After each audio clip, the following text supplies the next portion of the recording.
But stuff, but okay, it is November the 7th, 6:00 p.m. We are opening this session of the work session for the Carlton City Council. Could you call the roll, please? Yes, Mayor Linda Watkins, Here. Council President Shirley Ward Mullen, Here. Councilor Kevin Skipper, here. Councilor Grant Erickson, Here. Councilor Jeremy Brandow, Here. Councilor Carolyn Thompson Reiser, Here. Councilor David Samuel Hill. Here. All members are present. Thank you. Okay, work session agenda items, discussion and review of development code, overview of proposed code updates. City manager. Thank you, Mayor. Mayor and Council, as you are well aware, we have been working on the comprehensive plan and development code over the last year or so. We are at a point where we've done some major development to the development code. And we thought the best way for everyone to get the same information efficiently is to be able to have these joint meetings of work sessions of council, the planning commission, and the planning advisory committee that's been involved in this process. And so therefore, we're going to break up the development code into sections for the next 4 to 5 months. That timeline is outlined in your memo. And I am going to turn it over to Steve and to Elizabeth to outline how this evening and key topics are going to be presented. Good evening, everyone. Before we get started, I wanted to make sure that Elizabeth has the ability to share her screen for the PowerPoint presentation this evening. Is that something we can do? Yeah, I just checked and it should be set, Steve. Oh, it's work. Okay, great. Well, thank you so much for taking the time to speak with us this evening. Again, my name is Steve Faust with 3J Consulting, and with me is Elizabeth Decker as Jet Planning. I'm sure you remember we've done a lot of, well, I'll start by saying that tonight I'm just going to give a little bit of background to expand on what Shannon just said. Then Elizabeth's going to walk us through the key code concepts that are outlined in the memo that you have. And we're going to have plenty of time for discussion and questions. We are going to open up for discussion and questions after each item that's outlined in the memo. So we're not going to hold all questions and discussion till the end. So I will do the best on my part to make sure we stay on time. And I believe our total time is from 6 to 7:30. Is that correct? That's correct. All right. Next slide, please, Elizabeth. All right, a little bit on the project background. Well, you all remember that we worked with our advisory committee and had some check-ins with you all on the comprehensive plan. That document sets the long-term vision, goals, policies, and objectives for land use planning in the city. That draft plan is complete and actually has, based on feedback the last time we checked in with council, some revisions were made and it is now formatted as well. And we recommended, based on the number of code changes, that we hold off on the adoption process for that document until we're close to having the code done, just to make sure that the comprehensive plan and the code are in alignment. So that plan is, 99% complete, and we're just waiting to see if there's any final changes that are needed before we bring that to you for the adoption process. Elizabeth has been leading the effort to update the development code, which will implement the comprehensive plan policy direction, improve functionality, and incorporate recent changes to state rules. So we started with a code audit early in 2023, I believe. And that really is what was identified in that audit is the basis for the code updates, along with a lot of input from staff and the advisory committee. We prepared an initial draft of code updates that's been reviewed by staff. And at this point in time, the majority of the code is updated, but the memo outlines those items where we still have some decisions to make and work with you to identify priorities and what those decisions will be. And so, as I mentioned, 3J led the comprehensive plan effort, and Elizabeth Jet Planning has been leading the code work. Next slide, please. I think with that, yep, I'm going to hand it over to Elizabeth. Great. Well, thank you, Steve. And thank you, Mayor, Council President, and all the members of the Council and Planning Commission and Advisory Committee and city staff for being here tonight. Thanks for having us virtually. As Steve mentioned, as we get into this development code, we want to get you up to speed, give you some ideas of like the real juicy topics that we want your input on. And have a good conversation tonight. We'll have multiple opportunities. So tonight is sort of our overview. But to give you a sense of how we've gotten to where we are in this process and what additional work is out there, we did complete the code audit back in January of 2023 and reviewed that with the Project Advisory Committee.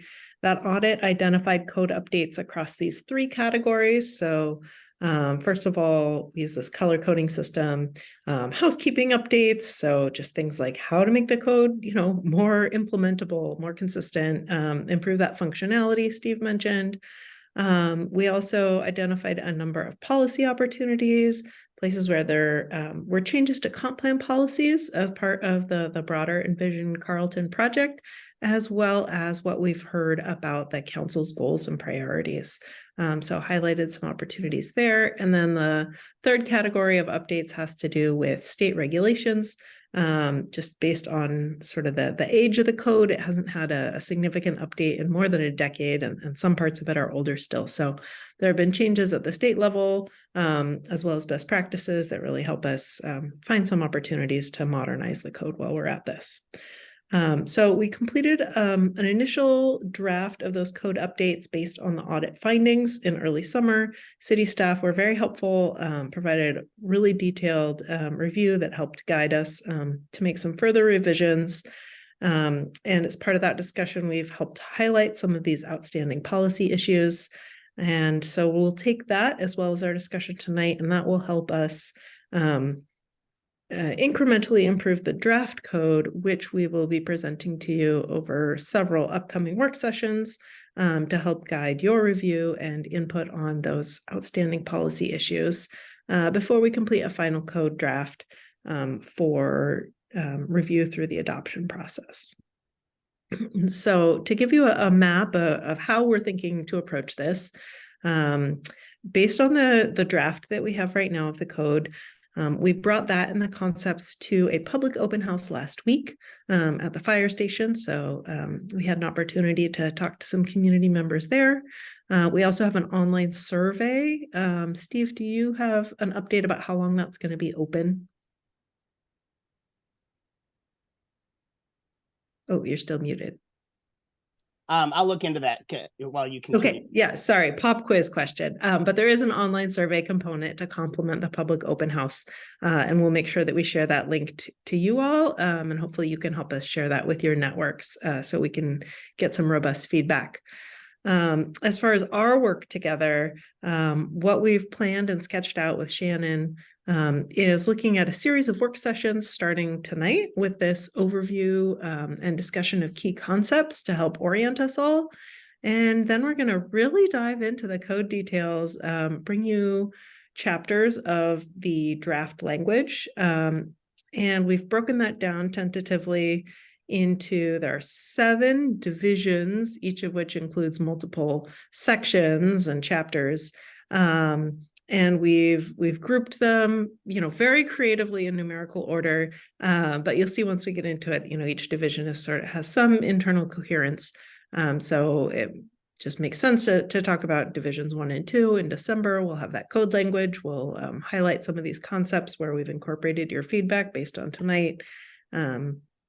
And then move to divisions 3 and 4 in January, 5, 6, and 7 in February. Spoiler, division 5 is going to go away. So we'll when we get to February, we'll explain. There's just very few standards there, so we're able to combine and reorganize those. And then based on that series of work sessions and your feedback and any additional meetings that we need, we'll be preparing a final draft of the code updates before beginning that adoption process for review by Planning Commission and City Council. So any initial questions, Steve? I just wanted to say we have the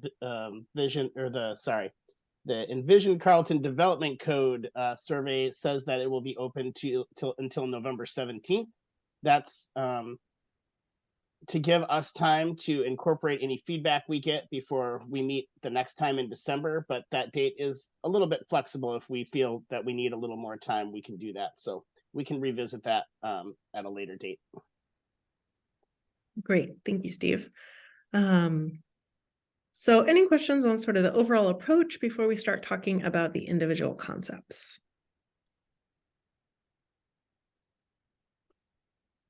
And I can't see just based on presenting any hands, so feel free to chime in. Questions? Are there any hands, Ashley? We're not seeing any, Elizabeth, you're afraid. All right. Thank you. So just one other overview in terms of talking about the code tonight. We know that we appreciate that you've brought together so many important voices, all of you convening for this meeting. And I know we're presenting virtually, so we're in this hybrid. So just thinking about how to have a productive discussion. The way that we've sketched this out, we have prepared these slides to give you a bit of overview and some background discussion about the individual code concepts, following the same outline as that memo.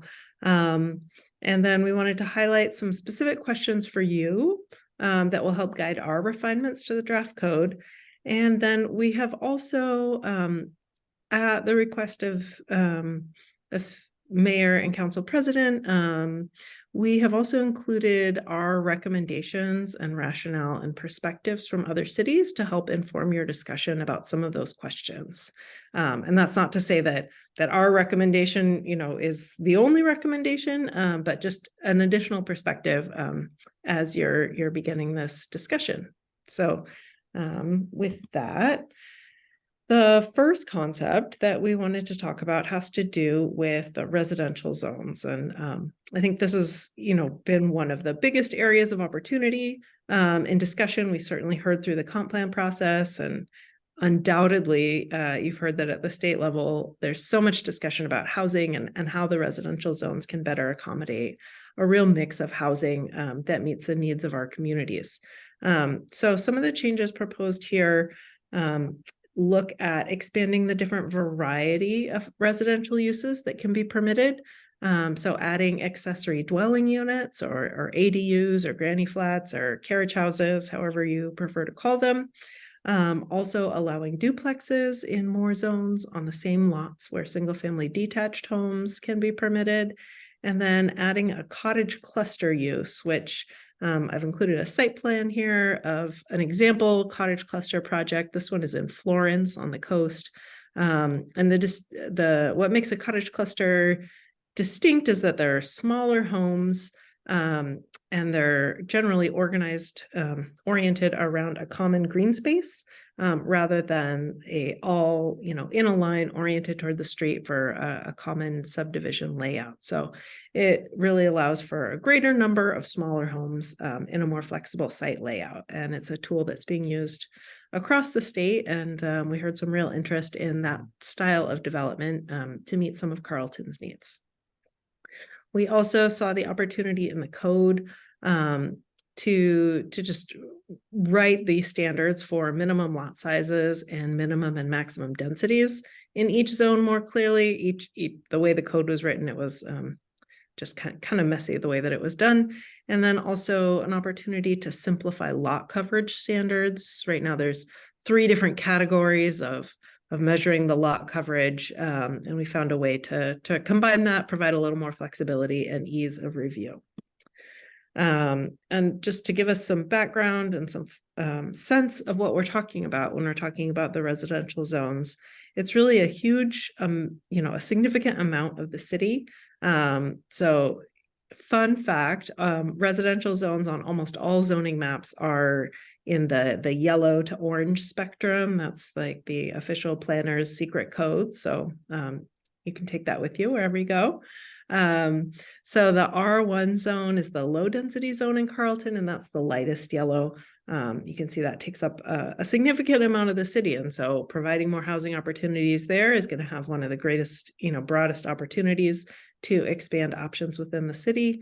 But there are also medium density, high density districts. There is a specialized, and then 2 specialized districts, the manufactured home district for manufactured home parks, as well as Carlton has a unique district called the mixed density. That's in the dark brown, both on the east side of the railroad tracks. And it's sort of a concept to allow a whole variety of housing. And as we'll see, we're proposing a greater variety in all the zones. So it will be, more akin to the other zones. It will be a little less special moving forward, but it certainly offers a preview of the kind of housing we're looking for and the variety.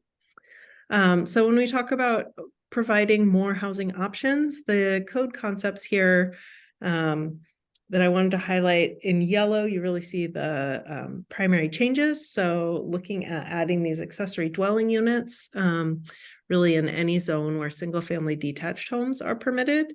Likewise, allowing duplexes in all those same zones. Previously, they were limited to corner lots in the R1 zone, and removing that limitation.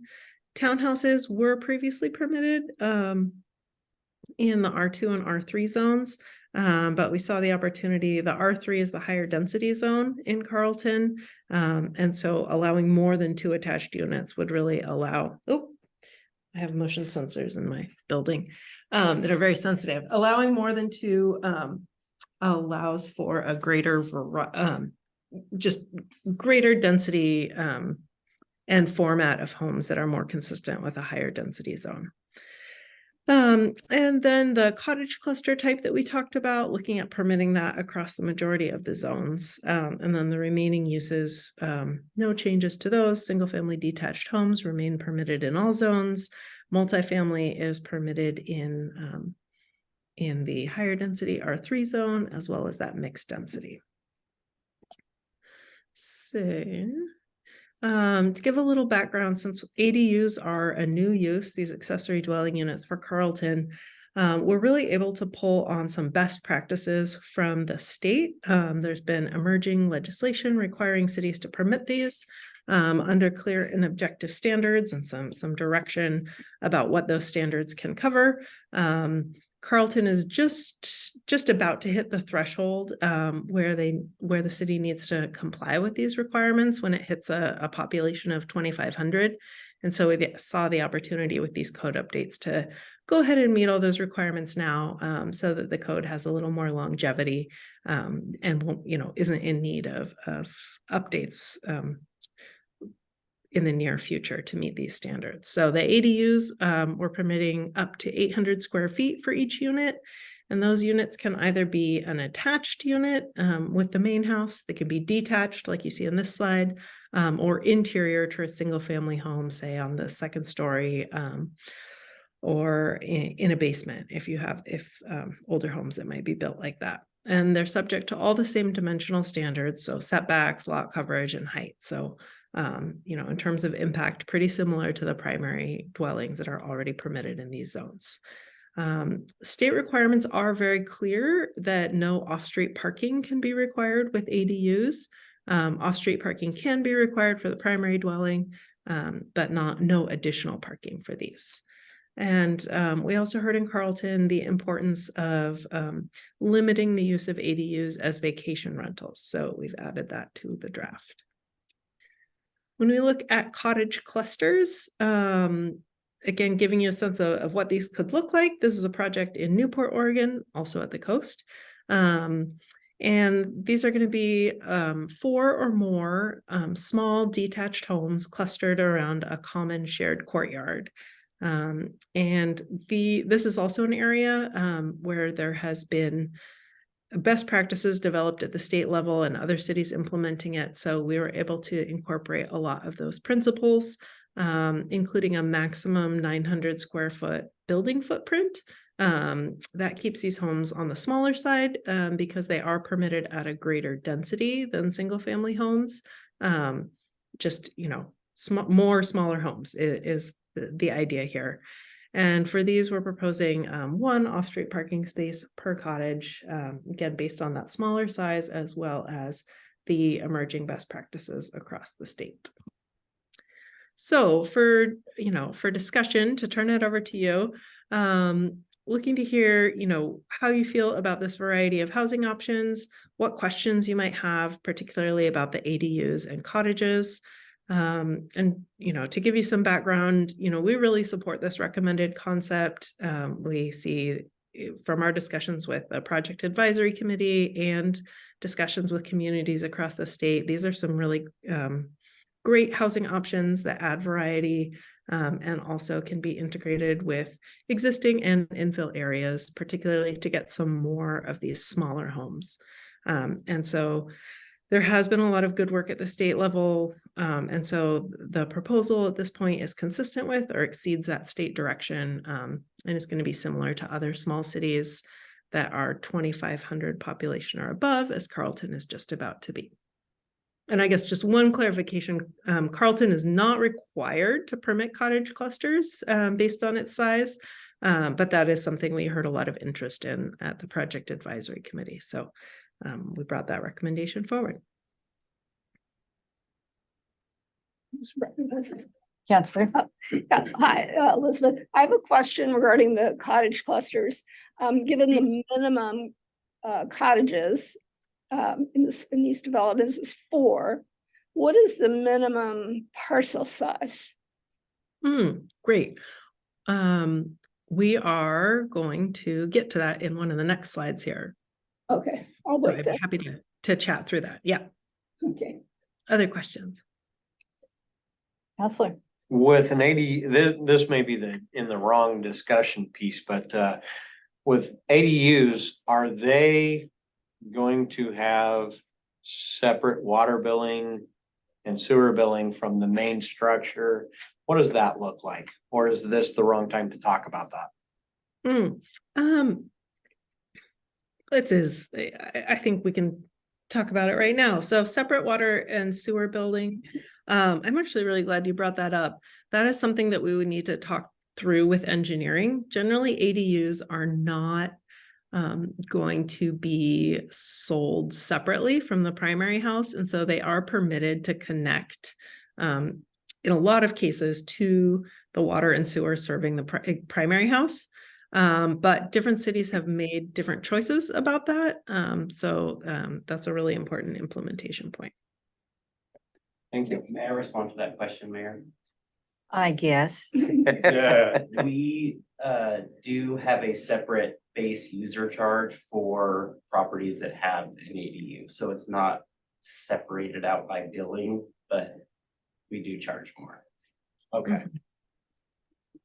Thank you. Yeah, go ahead. Who have we got? Can you unmute? Yeah, thank you. Hey, I wanted to know if we could prevent cottage clusters from being vacation rentals as well. I could imagine an investor buying up a cottage cluster and then using them all for vacation rental and defeating our goal of having more small housing available for people to age in place. I think as a technical matter, I can't think of any reason why cottage clusters would have to be eligible for vacation rentals. That's really a local control kind of issue. So if that's a priority, we could also address that. On the offset side,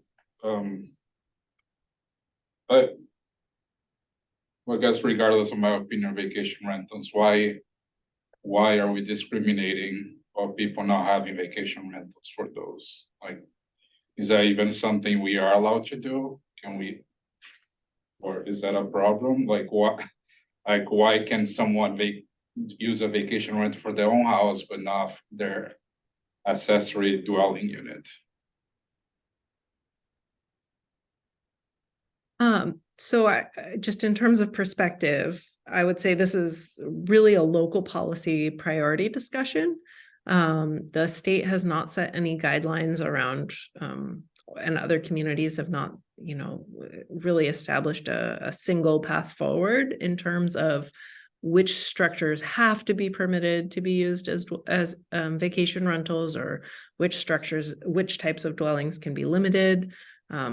Some communities have just an overall cap. They say you can only have 10 or 50 vacation rentals in the whole city. And, once that number of permits is issued, it's done. Sometimes it's by neighborhood. Sometimes it's specific to different types of units.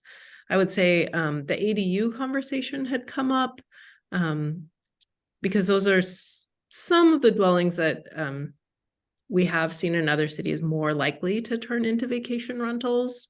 There's some interesting background about, it's your ADU, you built it on your property, should property owners have the flexibility to choose whether they rent it out for short or long term, and how to balance, individual property owners' flexibility with overall city policy goals, including providing housing, a range of housing, but really, I would say really rich policy discussions.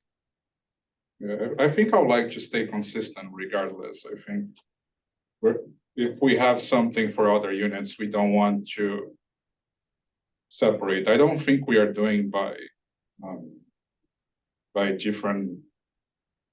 different R's right now, right? Like we are just doing based, like I guess anyone can apply right now. So I guess we are discriminating with people that potentially could have those. I guess my point is just, I want to stay consistent.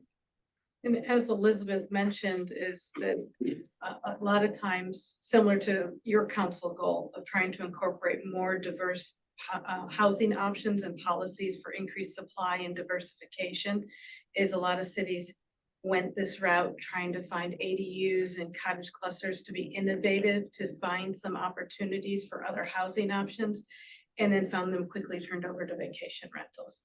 And so then had to implement other policies because their intent was not being met. And so again, a good policy discussion.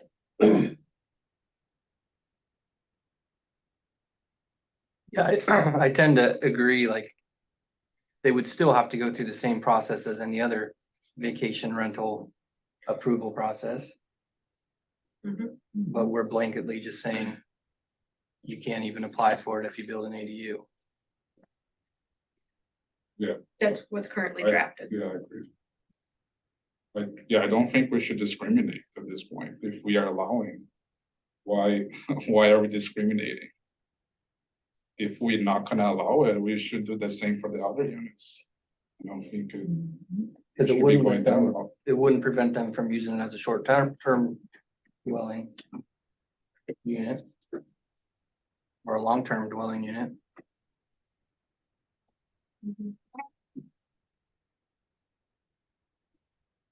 Yeah, that one's a little tricky for me too.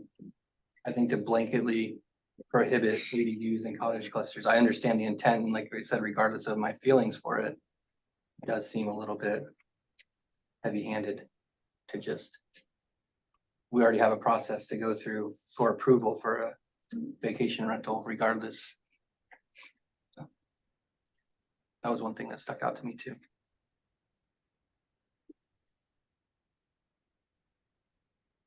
I'm kind of curious about the cottage clusters. How do those work in terms of a neighborhood? Because I'm assuming what we're looking at with the cottage clusters is, yes, something smaller, but also something that creates a little bit more of a sense of community or neighborhood. Was that what a lot of that discussion revolved around? Yeah, certainly one of the goals of cottage clusters is that by arranging them around a common open space, that really becomes the community's shared front yard. Right. And creates another way for those residents to connect with each other.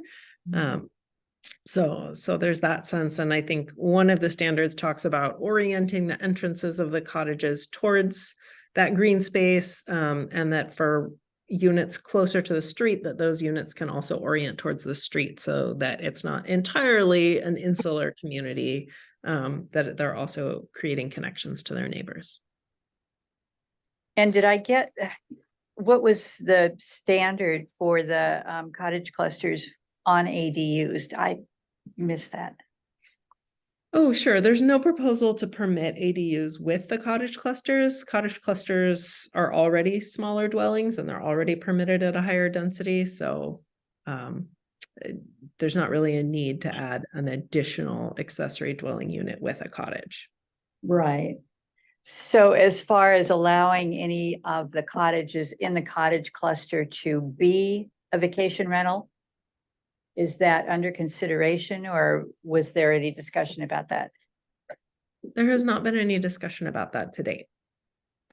Okay. Are we having that discussion at a later time, or is now the time to be talking about that in terms of whether they're rentals or not? Vacation rentals or not? Elizabeth, with what's on the plate for today, what would be the best place to have that discussion? Yeah, thank you, Shannon. I think that we do have a number of issues that we want to get through tonight and get sort of some initial impressions. And so, I would, if there's a few more comments on this topic, just of things that you'd like us to be paying attention to, that'll help us come back with the revised draft. And as I mentioned, when we get into that code language, it'll be more specific, and that'll also help us highlight that this is an issue you want to have further, more detailed discussion on when we get to this topic. So I'd say, any other, a couple more comments on this would be great, so that we know what you'd like to discuss. But on this one, I don't think that we need a specific direction, a Great. final, a consensus. The cottage clusters, do they have a common parking lot area for the people that live there, or is it street parking? How's the parking taken care of? Yeah, great question. There's really flexibility designed for cottage cluster parking. So sort of the first generation of these cottage homes had those shared parking lots where folks parked and then, walked 100 feet or so to their dwellings. You can imagine cold, rainy nights and carrying a lot of groceries or a kid. There have some of the, I would call, second generation cottage developments have started adding individual garages attached to the backs of these cottages that can be accessed by an alley or something. So the draft code would permit both arrangements, but it would require one off-street parking space per cottage. On-street parking could certainly be used by anyone on the street or visiting, but there would have to be off-street parking as well. Is there any requirements for what they do with the green space? We've seen some green spaces that have been left a little underdeveloped, in my opinion, or common areas. I just want to make sure that we have a cottage community that's built in a way that enhances the people's lives that are living there.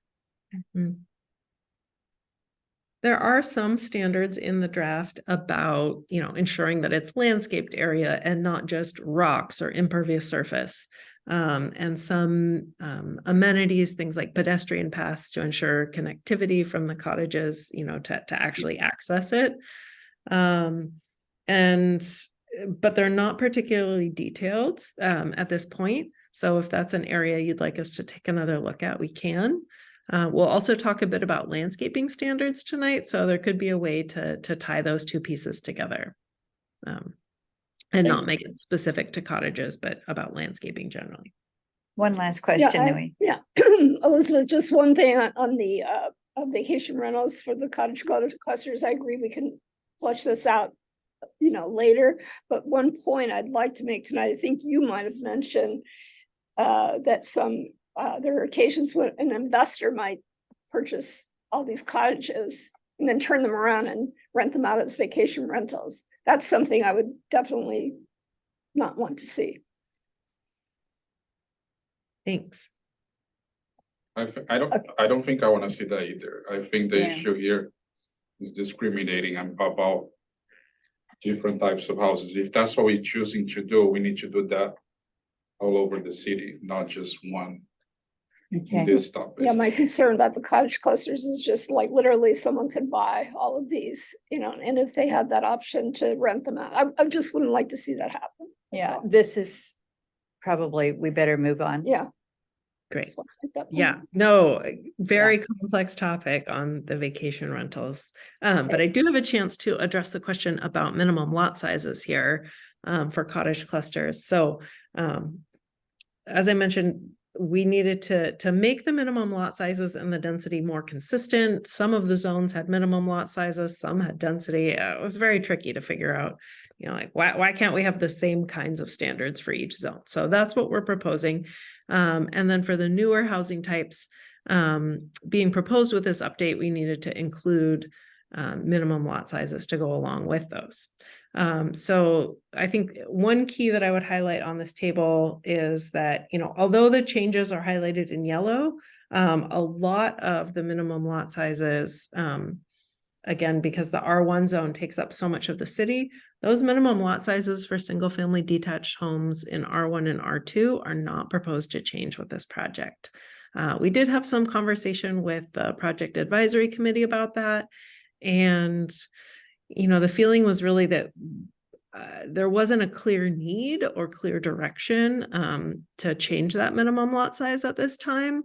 And so, you know, if that emerges in the future or if there's greater variety needed, then that's something to come back to potentially, but that there wasn't really a nexus there for now. So those are proposed to stay the same. It may look like a significant decrease in the lot size for single family detached homes in the R3 zone. But remember, that's supposed to be the highest density zone in Carlton. And so that's where you're getting the greatest variety of housing. Developments allowed at up to 32 units per acre there, which is less than like 1,500 square feet per unit. And so if folks were going to want to build single family detached homes there, this minimum lot size really encourages those smaller format, more compact homes that can be built there. You know, if you want a larger lot, you got plenty of R1 land. That's the place to do that. For duplexes, the key is setting the same minimum lot size as a single family detached home. And that comes direct out of state statute. So we just want to make sure that those are consistent. I'm going to have to get up and do jumping jacks all night to keep my lights on. These green buildings, they think it's a good idea, but it's a real mess. Townhouses, some adjustments to these lot sizes to make in the R3 zone, again, to make it more feasible to build developments that actually hit those or approach that maximum density. And then introducing cottage cluster sizes. And the way that we sized these for the most part is, again, it's a minimum of 4 units in a cottage cluster. And so we took the duplex size, which is for 2 units, and then we multiplied it times 2 to set the minimum. This is by no means a maximum lot size. You know, if somebody wanted to do a cottage cluster of 12 units, it would not be feasible to set it to actually fit that into a 1,500 square foot lot based on the footprints and the setbacks and the parking and the open space requirements. So this is just a minimum. And then from there, it's really up to, you know, all those additional standards help fit the right lot size to, or the right number of units to a given lot. So that's how those standards work. We're also proposing to introduce a minimum density. That's about 80% of what the maximum density could be. So that's really encouraging that greater efficiency of land so that the residential area in the city is being used efficiently and effectively. We did see an opportunity for a slight increase to the minimum density in the R3 zone. Again, that's really intended to be the higher density zone. So let's get some good use out of that. the MX zone is really sort of its own beast. And so these are proposed as new, but they're really sort of averaging some existing range of standards. So yeah, happy to talk about that, but I think they're just fine. So any questions about these minimum lot sizes, how this is going to work? You know, we feel, you know, support these recommended concepts. And as I mentioned, you know, there could be further review of this density range for each zone if they're, when the city goes through a future housing needs analysis, or I guess they're going to be called a housing capacity analysis, to determine what the city's housing needs are and really get, you know, more sense from builders or developers about, you know, what size lots are needed in the city, or also from residents about what size lots and homes could meet their need. But we really saw staying the course for now on most of those density ranges. And then, you know, for context, these standards seem pretty consistent with other similar jurisdictions. No, you know, real outliers that we were concerned about. Any questions, comments? Are they changing the setbacks at all, to go with the different lot sizes? For the size, the footprint of what houses can be put on these lots? Right, thanks. So as I recall, there are not significant changes to the setbacks that we're proposing. There might be a few cases. We'll review all that in more detail at next month's meeting when we talk about the zoning districts. There might be one or two that we're proposing to decrease a rear yard setback by 5 feet or something. There are some changes to the setbacks and dimensions for the townhouse lots, just because townhouses are different, and you know, in needing that 0 foot setback where the units are attached. But overall, we left the setbacks as well as the height and the lot coverage really where it is. Yes. Can you help me? So since the cottage cluster is a new addition, and so the R1, the way I understand it, is more of the single family home, the larger lots.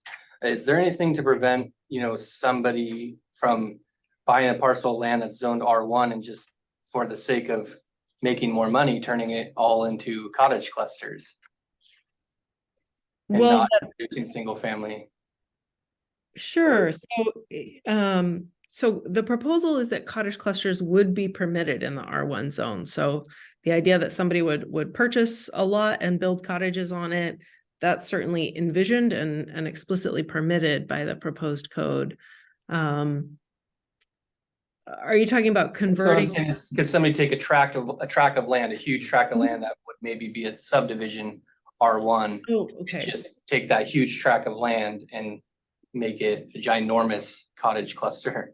Yeah. Oh, great. Thanks. Thanks for clarifying. You know, this has come up as a question a lot, you know, around the state as they were implementing cottage clusters. And so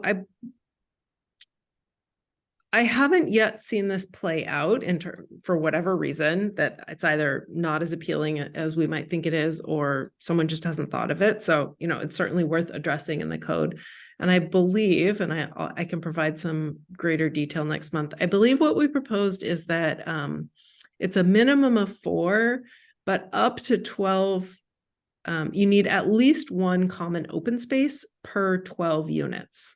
So there could be, say, 36 cottages in a cluster development, but they have to be in these groups of no more than 12 that still preserves that scale and that clustered feeling, so that they would come in like that.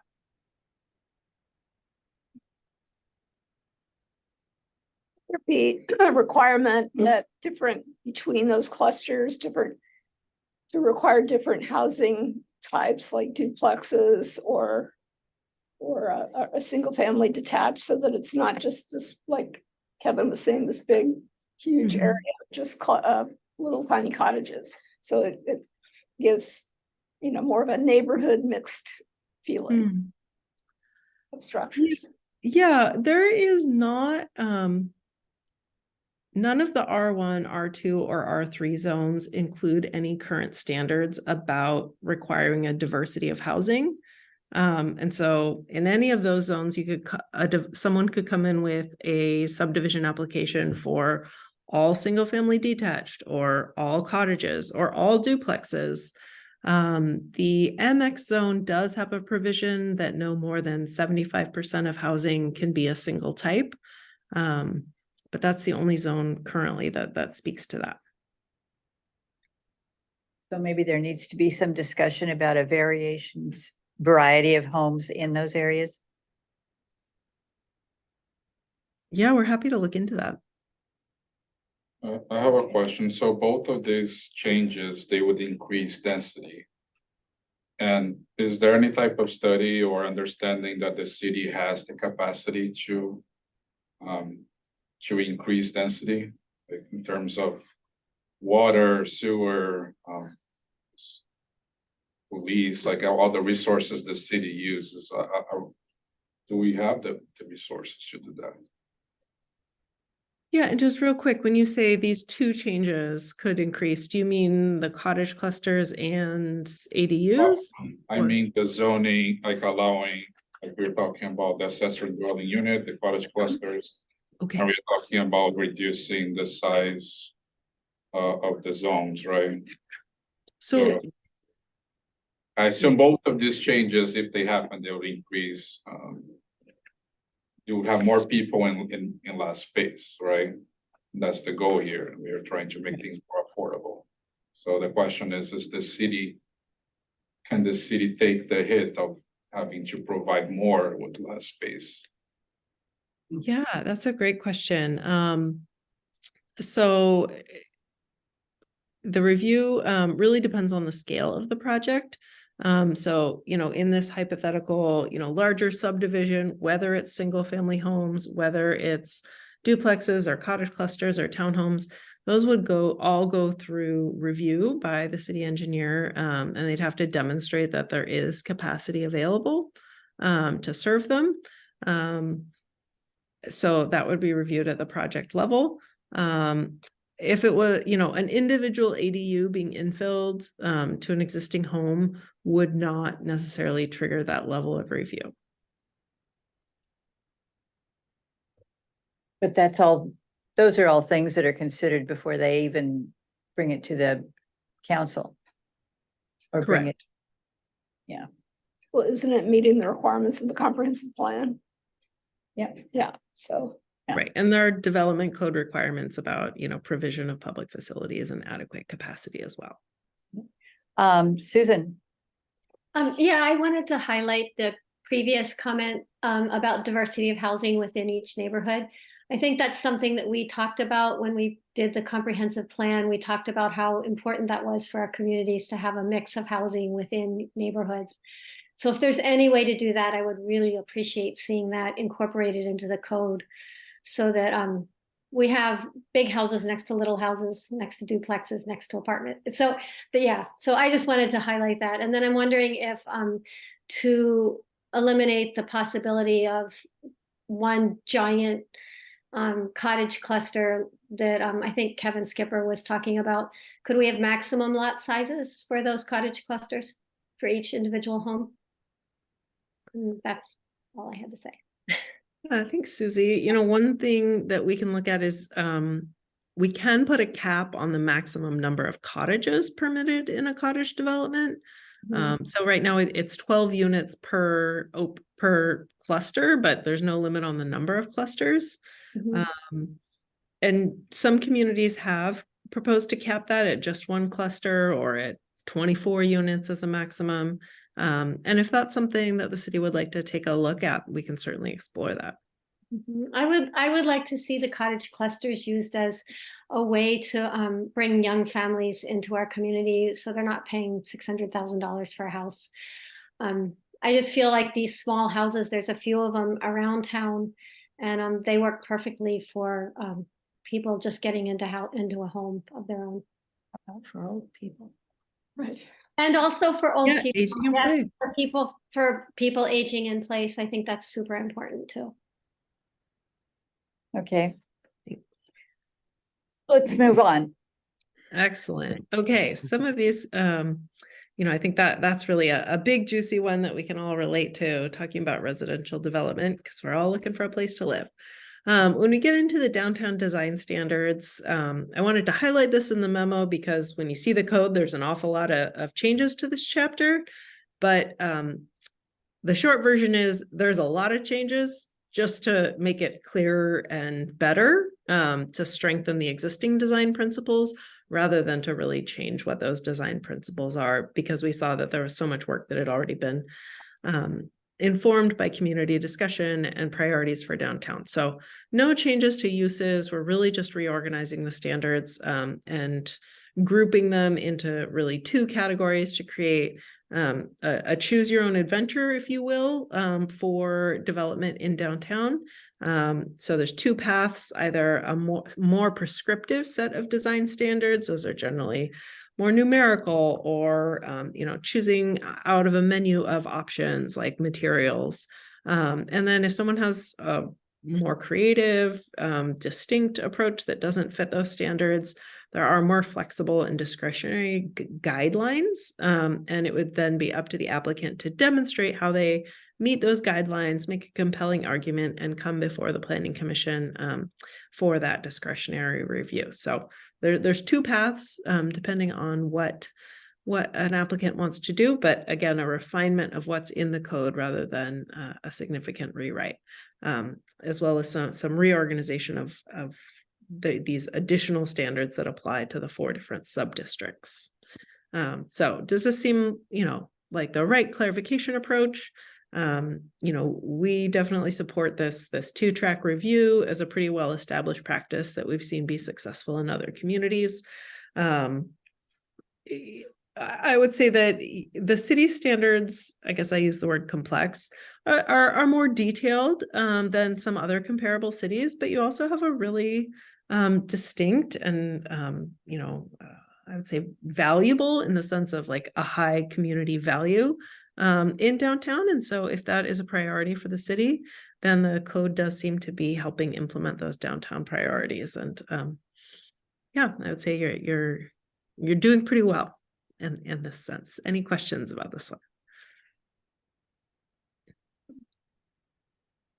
Nope. Let's move on. Good one. All right. Next piece has to do, we're just in downtown, moving to the edge of the city limits. The city currently has an agricultural holding zone. If you think back to the map, that's the green parcels shaded sort of around the limits, around the edge of the city limits. And those are generally larger parcels. The intent is they're going to be held in agricultural use until they are ready for urban level development, when public water and sewer facilities are available to support that, and they can be rezoned to urban zones, such as some of these R1 zones or the other residential zones or commercial zones, whatever's appropriate. And I would say the city is a little bit of an outlier of having agricultural holding zone within city limits. Oftentimes cities have this agricultural holding areas within the urban growth boundary, but that have not yet been annexed. And so since these are within the city was a little unusual or the code was a little unusual in allowing lot sizes as small as 7,500 square feet for a single family home. That really makes it pretty analogous to the R1 zone. And we heard concerns that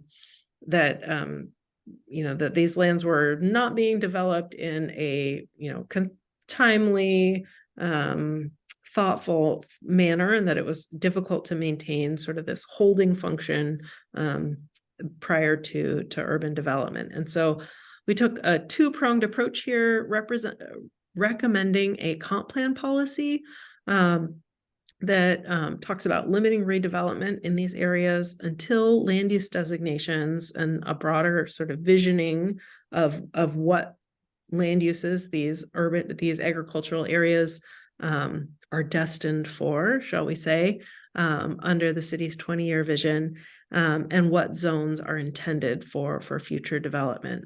So setting that policy in the comp plan, and then to ensure that happens, proposing changes to that agricultural holding zone to really,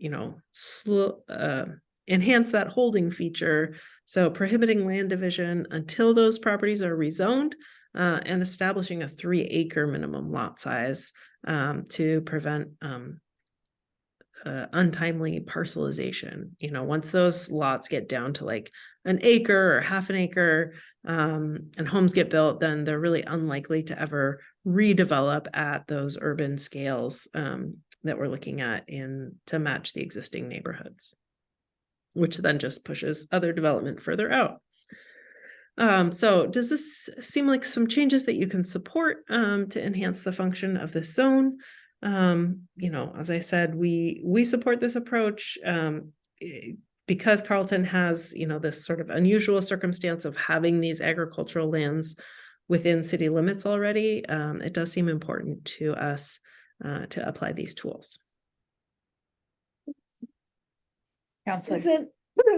Is it current practice here in Carlton that in these ag holding zones that there can be division of the land prior to the rezoning? Is that current practice?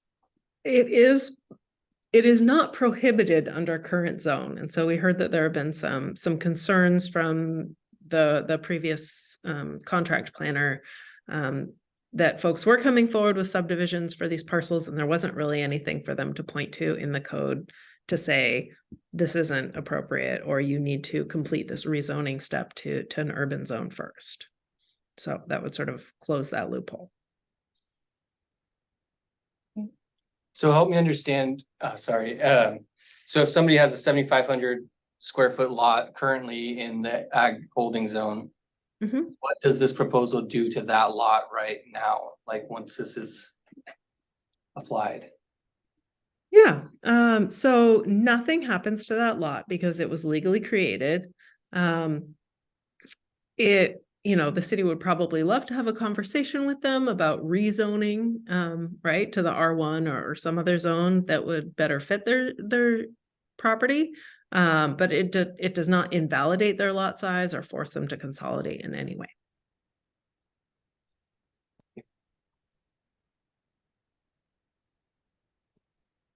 Any other questions? Let's move on. Great. All right. Oh, This is an easy. sorry. Hang up. Wait a minute. Sorry. We just got a hand raised. Come on, Annette. Elizabeth, I just had a question because that's actually how I built my house and it was a process.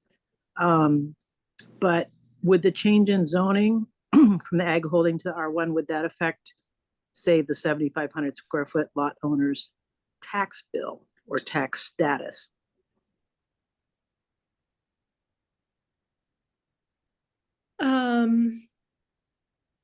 Well, I never like to make promises that I can't keep.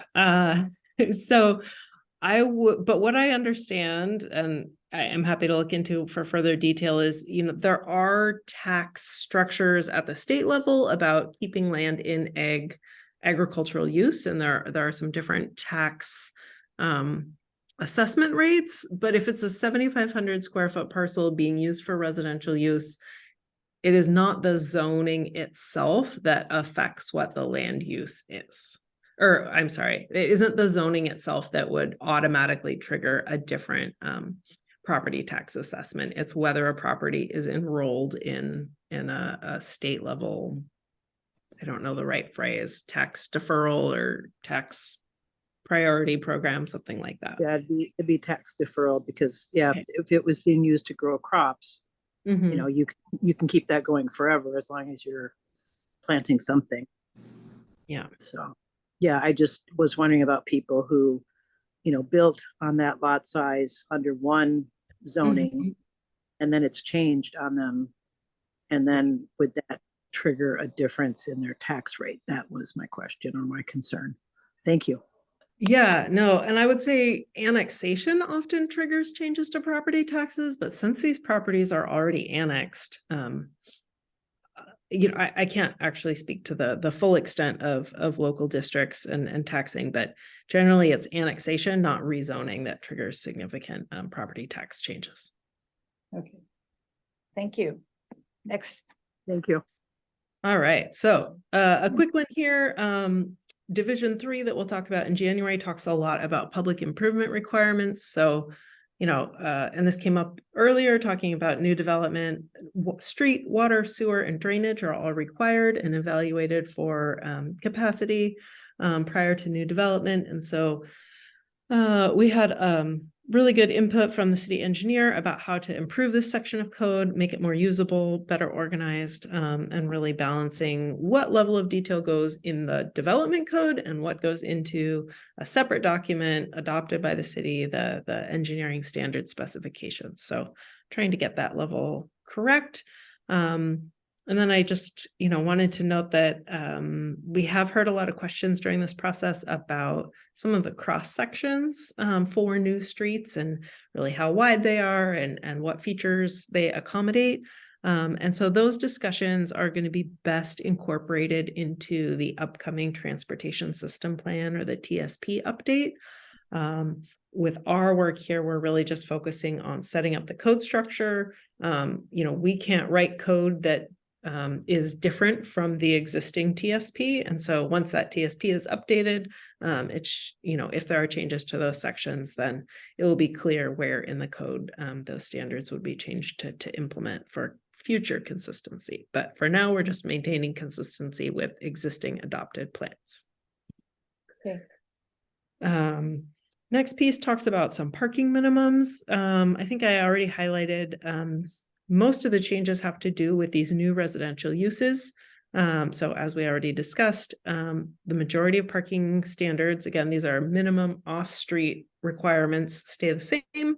One implementation, usability change that we're making is the city has had a downtown parking district where off-street parking minimums do not apply for nearly 10 years now, but the actual implementing map never got included into the zoning code. So Amy was really helpful in tracking down this document so that we can update the code and really provide the necessary details to integrate that. So any questions about the residential parking standards that we talked about? They're very consistent with the state requirements. Those are pretty clear these days. And the existing standards for other uses, which we didn't really highlight, it's 2 spaces for a single family detached home and 1 space per apartment. Those are not mandated by the state, but they are very similar to other city standards. So we didn't see any other outliers. Questions? Next. Great. Now we're getting into some really good stuff. Talking about landscaping and trees, right now.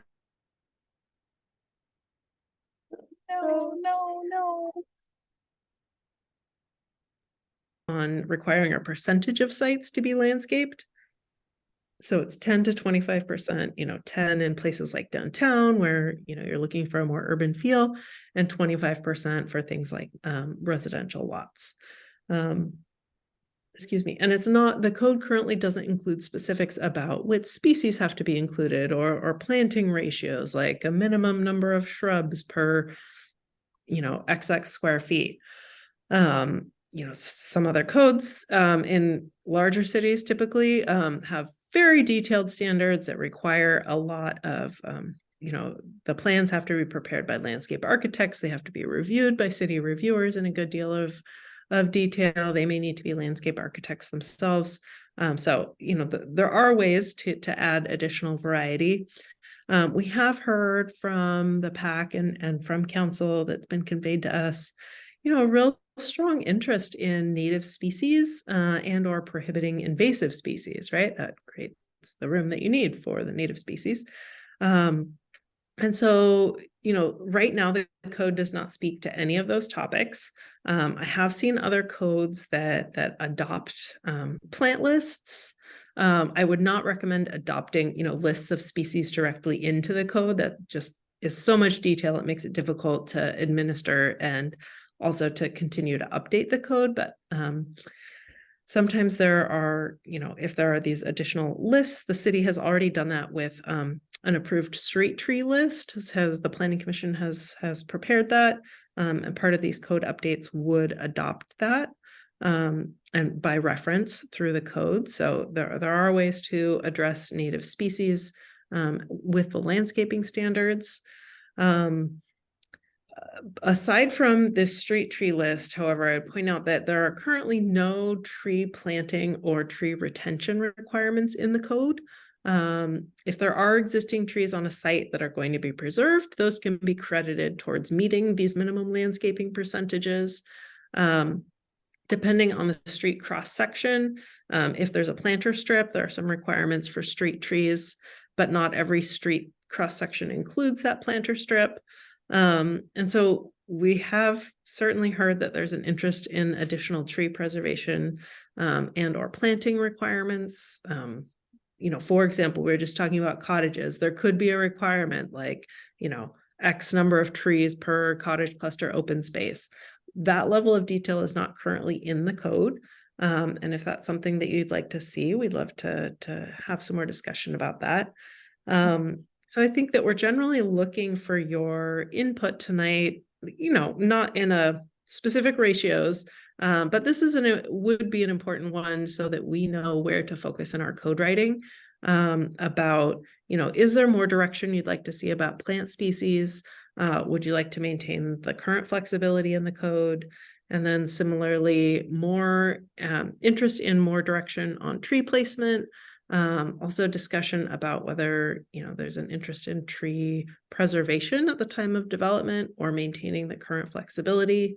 I think tree preservation policies, this is another where cities, it's not just dependent on how large the city is, but really just depending on their priorities, have developed very detailed tree preservation policies, because when it actually comes down to a development site, it's important to have some priorities about, is it about preserving the tree? Is it about replacing trees that got cut down? Is it about paying in a fee in lieu program? These conversations go on, how do we review those plans? Does the city, or do applicants need to hire a forester to assess the health and viability of trees and submit detailed tree plans? Or urban canopy reports? Does the city have the capacity and expertise to review those? How do trees that have been identified for preservation, for example, how do those get protected during development? So there's a lot of really important questions that need to get addressed in order for a city to be successful with a tree preservation type of program. And so, I think we would certainly support a mix of both, looking at what we can do in a more short-term action, as well as helping you point you towards some long-term actions that might address these city priorities. Right now, your code is fairly similar to other small cities in terms of the level of detail. And so as we think about adding in some priorities, I think it's really about, just balancing that level of detail so that it is workable and implementable for applicants and the city to continue to review and reflects the city's top priorities. Okay, yes, Annette. Annette? Sorry, I just had to take the mute off. I just want to say that I really appreciate the level of detail that you've gone to in this report. Planning Commission has been very concerned and has, as you noted, come up with a tree list. And I was a little bit taken aback 2 slides ago. If you could, is it possible to go back 2 slides? One more. Oh, no, back. No, forward here. Right there. Okay, where great. it said that there are no tree planting or retention requirements in the code. It was certainly my understanding, and if Commissioner Terrell is listening, she and Jennifer, Commissioner Jennifer, came up with that list, and at least I was, it looks like mistakenly, under the impression that that was a working document for the development that we're currently experiencing. So I'm a little bit speechless. There also, with several of the developments, one which is RJ3 now, there's several, I think there's 6 100-plus-year-old Oregon live oak trees, which we have talked to the developer in great detail to make sure that, like, oops, the bulldozers took those down on the weekend. Oops. And I know city planner's on here, so maybe he could chime in too. I believe, if my memory serves me correctly, at our last planning meeting, he said that they were going to take equipment and basically put a large barrier fence around those trees and perhaps even use it as a staging area so that there wouldn't be any oopses. So yeah, I mean, we are very concerned. We have done a lot of work. Not myself, but certainly Commissioner Susie and Jennifer put 2 years into compiling that tree list. Susie has extensive arbor botany background. So I just wanted to kind of clarify that, or maybe have it clarified to me, because I was under the impression that when they submitted that, and council seemed very appreciative, that it was not codified, it sounds like. So I don't know if that's something Mayor wants to speak to, or do a little bit of explaining. I think that's a discussion we need to have when we get into the review on this. And we've got 20 minutes to get through several of these. So yeah, I know what you're talking about, Annette, and it'll be under discussion for sure. Okay, so that last bullet there, adopt the approved street tree list to apply to new development. I was under the impression that had happened. So when would that be, Mayor? What? I don't know that I don't know that it never came up before the council, or did we? The review by other agencies for their input as well, and so we're Okay. waiting for their agency input to come in so that we can bring it forth to council with all of the input from the planning commission, as well as the state forestry agency, PGE, and other relevant agencies. Okay, you have your answer there. But it sounds Okay, like yeah, you don't want to have a list, right? Is that what I heard? It's a very comprehensive list that we took 2 years to develop. So, that it's not approved, I'm a little bit shocked. But if it's that last bullet point saying that they are going to adopt it, I would like to see that happen yesterday. But that's, one person's opinion. So I'm going to table that for now. Elizabeth, is there anything else? Okay, wait a minute. Yeah. Well, I think, even as a microcosm, right, of the detailed work that went into developing that list, when we also think about, plant species, it could take really merit a similar level of effort. And so is there something, are there priorities now that you'd like to see us work on, or other things you'd like to see us identify that can be done, or that you'd like to see done in the future around these? Commissioner Terrell? Yeah, so I obviously would like the street tree list adopted, but most importantly, I would like code around diversifying the tree cat species so that we don't get a monoculture. Thinking about pests and diseases that come in, Dutch elm disease is a classic example. The emerald ash borer is the one that's on the horizon that's going to kill all our ash trees. It sort of highlights the importance of diversifying our canopy.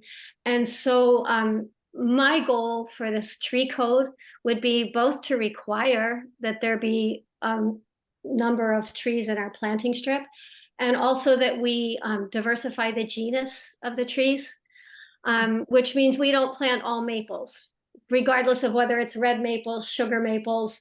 If it's a maple, it's going to get verticillium. And so that could be a problem for an entire street. So we lose an entire mature tree canopy.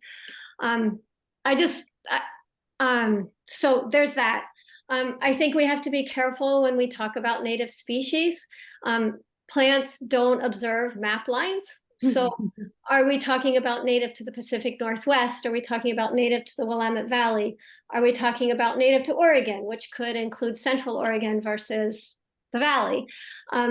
So I think I'm willing to be way more flexible about native species. Invasive species, not so much. We have in our subdivisions, they're planting Caloriana pears, which have taken over entire forests on the East Coast. Norway maples, I mean, at least they grow and they provide a large shade canopy, but you know, there's something to argue against that. And the other criteria I would like to see besides diversity in the tree canopy is the size of the tree canopy. Stormwater is a big problem in our community. In the new subdivision, there's flooded crawl spaces because there's nothing to soak up that water. And we know that trees are our first line of defense for stormwater. And I would also like to see our street tree list, our street trees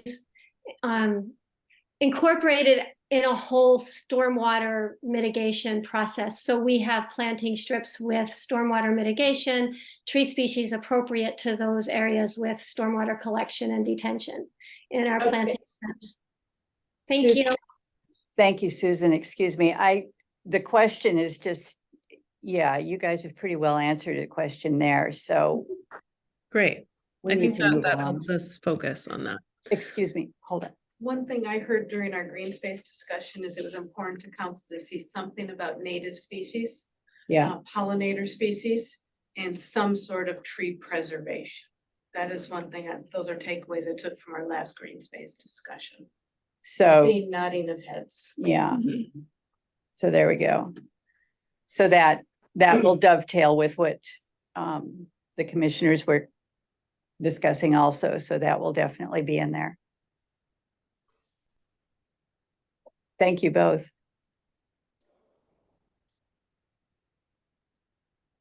Okay, so moving on to another juicy topic, where I know there's a lot of community interest, talking about open space and riparian corridors. Riparian corridors are, you know, along waterways and streams.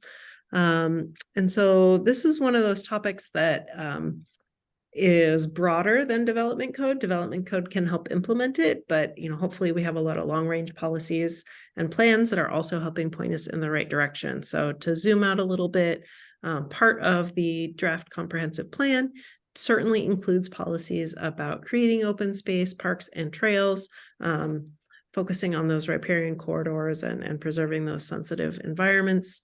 To focus in on, but each of these are a little bit different in terms of what plan, code, and policy approach we might take. So parks is probably the most straightforward.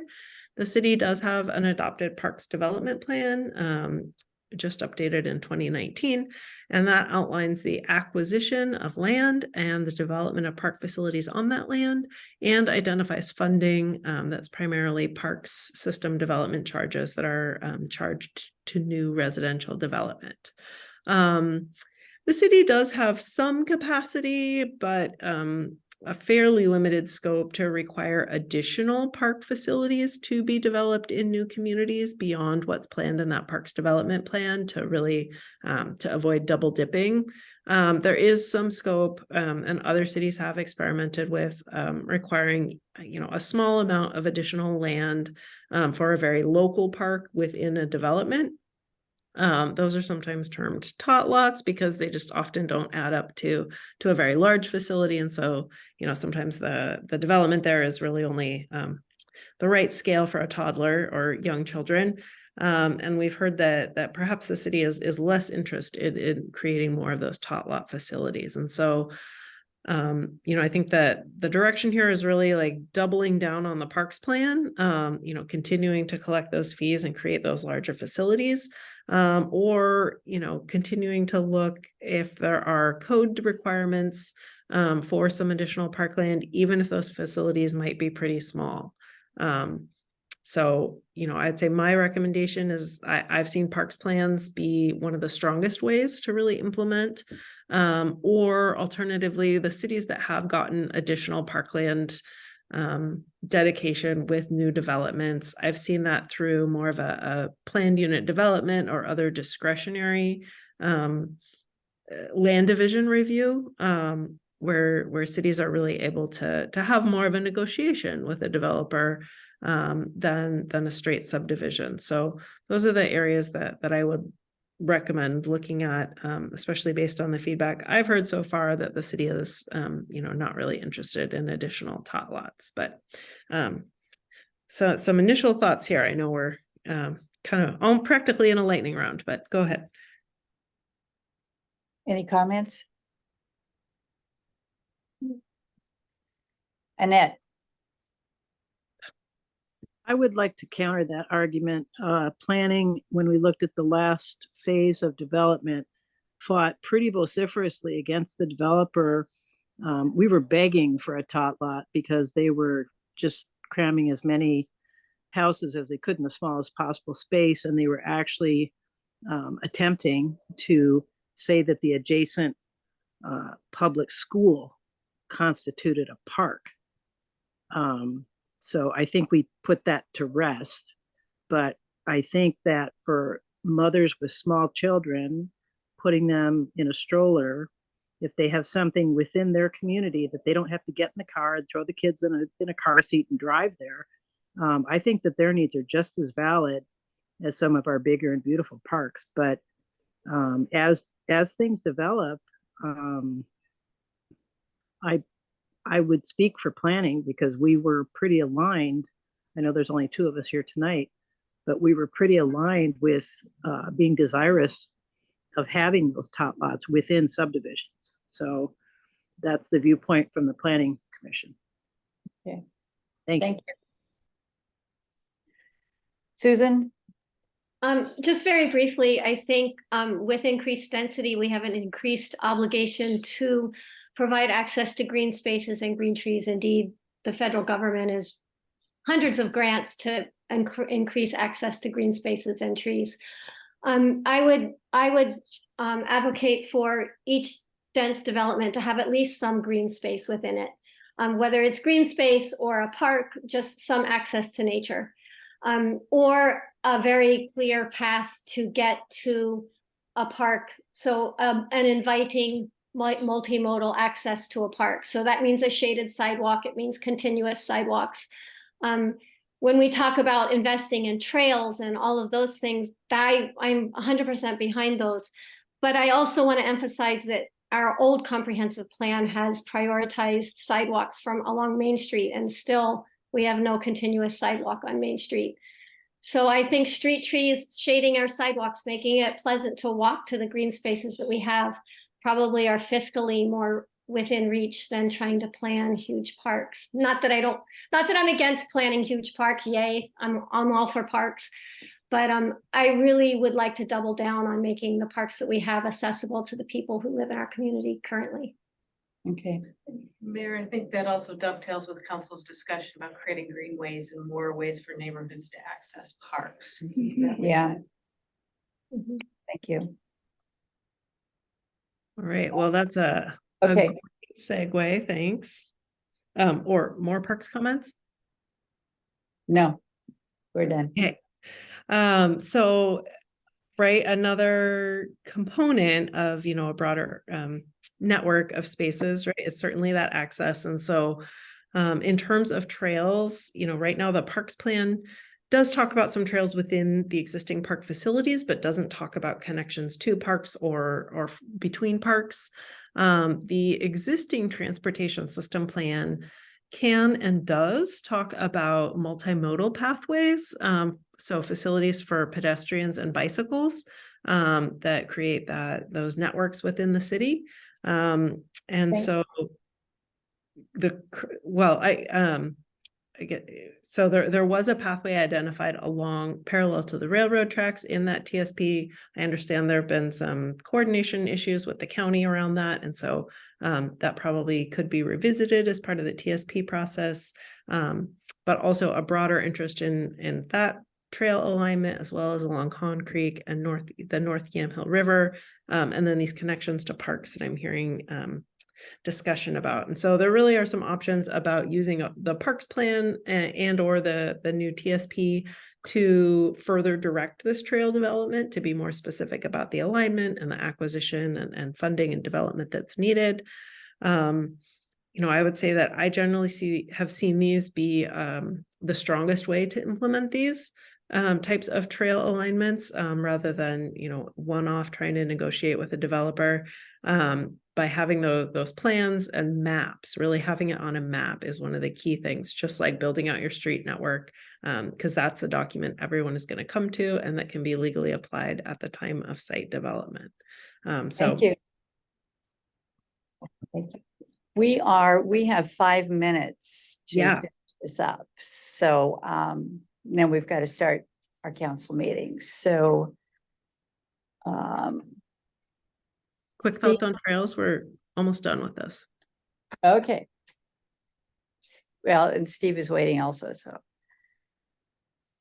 go ahead. Okay, and then the last piece on this concept has to do with open space, and I think this is the most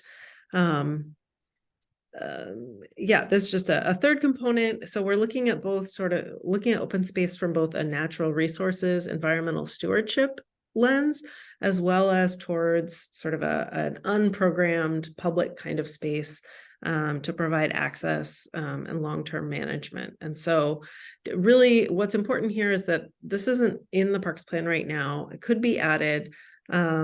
But in terms of long-term priorities, it's really what we're looking to understand is the interest in terms of resource protection, just ensuring that sensitive areas are not built on or, impinged with more impervious surface, or is it about getting public access and acquisition to these open spaces? Because those are very different strategies in terms of what codes look like and what tools.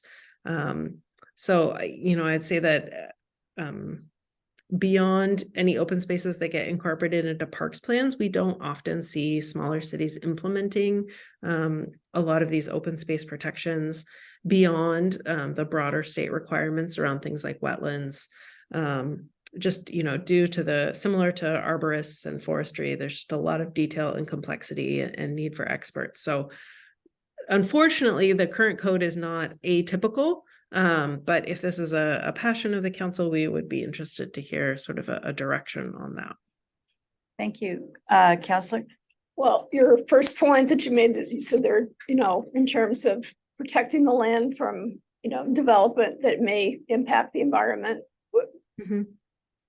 That to me is very important that we address that. Thanks. Okay. Okay, and I'll just breeze through this. We're gonna, now that we get all these other standards, we're looking at adding an additional review process that'll help, with a more administrative application of them. It's very consistent with how cities of all sizes do this across the state. So just wrap up from here, further discussion, maybe this comes in email or we come back to it at our next work session, but just, be thinking about, is there anything that we haven't talked about already, other priorities you'd like to see, and then thinking about this overall balance, as Scott alluded to, the development code is one really important tool, but there's other really important tools. We've been updating the comp plan, there's the parks plan, there's some other pieces. And so thinking about how you would like to prioritize some of this current and future updates, as well as related planning efforts so that we can support your success. So with that, thank you. Appreciated being here and starting this series of discussions. Thank you. Thank you. Thank you, Elizabeth. That was great. All righty. What do we do for Steve here? We've got, Steve? yeah, I thought, yeah, Oh, he does not have a separate presentation. okay, It's part of the team. okay. All righty, so. Okay. So we are done? Okay. Mayor, this is your meeting. I know, but there's also the idea that this is stuff that we need to be discussing, and we want to make sure people can do that. We covered a lot of ground. So do you want to close the work session? Yes. Is there a motion to close the work session? My motion. Second. All in favor? Aye. Aye. Thank you.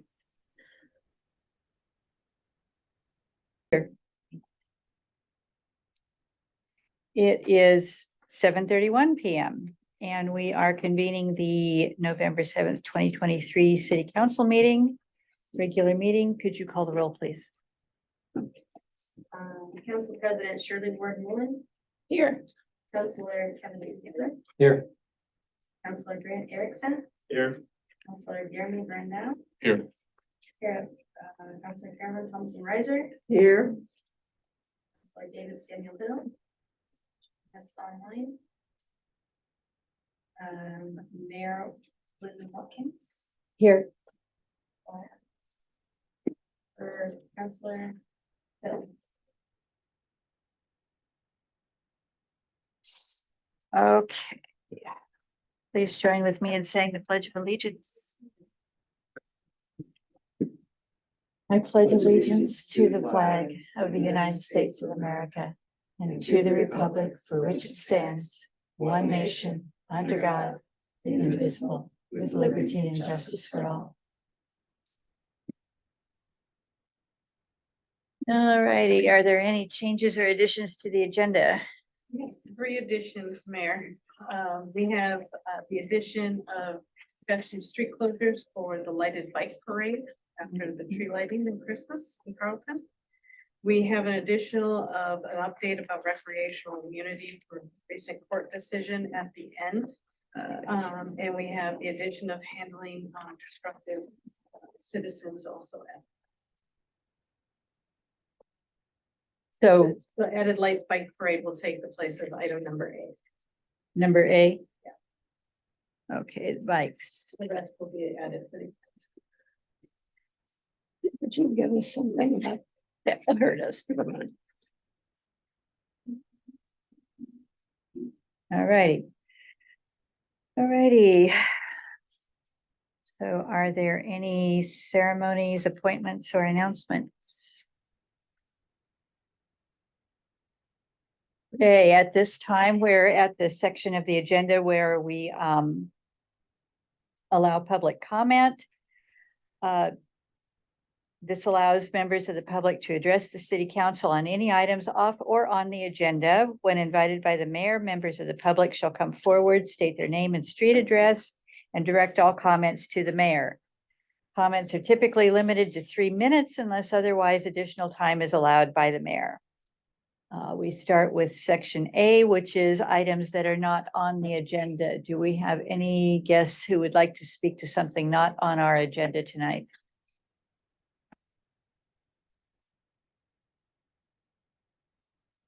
Hearing no requests. Item B, items that are on the agenda. Do we have any guests who would like to comment on anything that is on the agenda tonight? Okay, with that, we'll move along to number 7, consent agenda. Do I have any comments or approval? Do I have approval to a motion to approve the consent agenda? I move that we approve the consent agenda as presented. Is there a second? All in favor? Aye. Opposed? Okay, motion carries. The consent agenda has been approved. Ordinances, resolutions, discussion, and action items. Item A. That will be the temporary closure of city streets for the lighted bike parade. I believe this is the 3rd annual year. Jane can correct me if I'm wrong. But we are looking again to close Pine Street for the safety of the families and children arriving to the event between Main and Monroe. This is something that's been worked out with the Carlton Police Chief. And I will let Jane speak more about the plans for this year.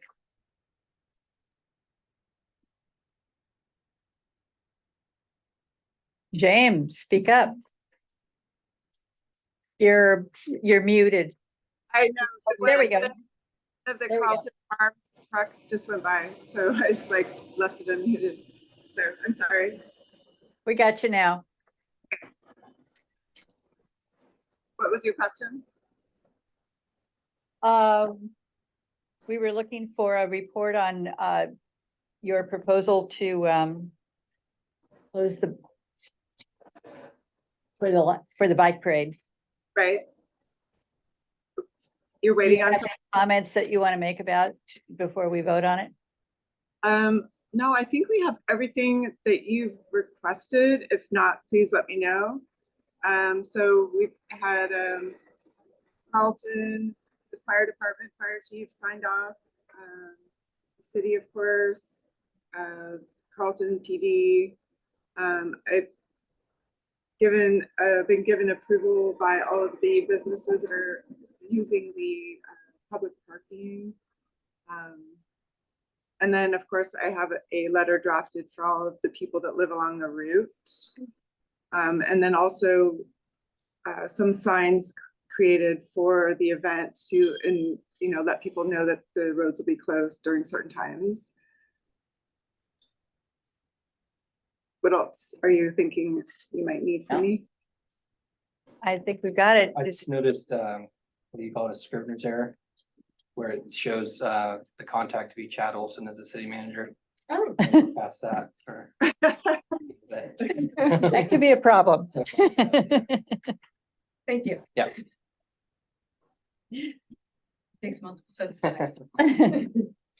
Are there any other, I make a motion to approve the city street closure on Sunday, December 3rd, from 3 to 6 p.m. I second it. all in favor? Aye. Aye. Yay. Okay, motion passes. You're amazing. Thank you, guys. All right. Anything Thank else? you. Thank you. Have a great night. Okay. Thanks, Jamie. All right, item B, OR 47, discussion continued from 10/3/23. I'm sorry, Mayor, because I bumped down A, B will actually be the 2024 meeting dates proposal. I'm sorry. Since we moved lighted bike parade to A. So, the 2024 city council meeting dates, you have a memorandum in front of you. Somewhere, yeah.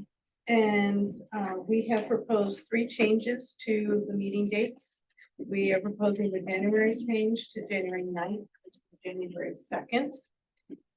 We are proposing August 13th to accommodate National Night Out on August 6th.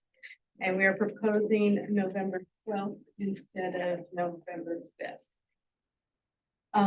We are also want to discuss goal setting for January. I have worked with Jensen Strategies to either offer January 20th or 27th. I will say we're going to try to do the budget earlier this year and have budget committee meetings and have council approve the budget, because we might be moving at the same time we are traditionally passing the budget. So in order for staff sanity, we're trying to accelerate things and get very organized on our end. So staff would prefer January 20th if it worked with the majority of council for goal setting. So I guess the first question, is there any concern about moving the 3 dates from in January, August, and November? Just wanted to clarify that, because I think you said November 12th, but it's November 11th. Is it November 11th? My apologies.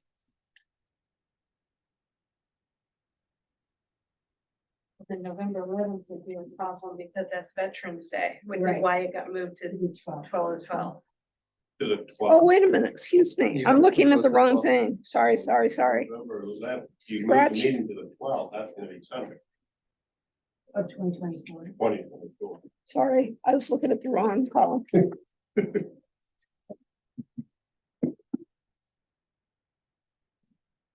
It's a Tuesday. Just so everyone knows. Okay, yes, it is a Tuesday. November 12th is a Tuesday.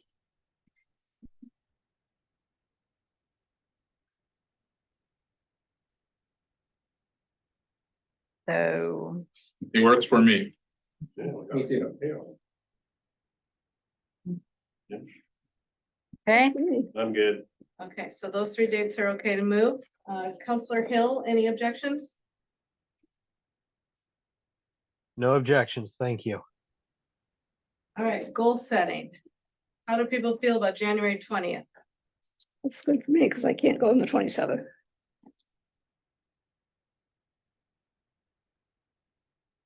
It's fine. How many hours is it the whole day? It'll probably be the majority of the day. I will work with the facilitator to make it as short as possible. Depends on how many goals we have, right? It does. It does. But Amy and I have a plan. Uh-oh, But the only goal is. short that is meetings. ominous. That could be a problem. 20th is fine. Counselor Hill? I'm good. Okay. I don't think we need a motion. I think consensus is perfect for that. Yeah. So thank you very much.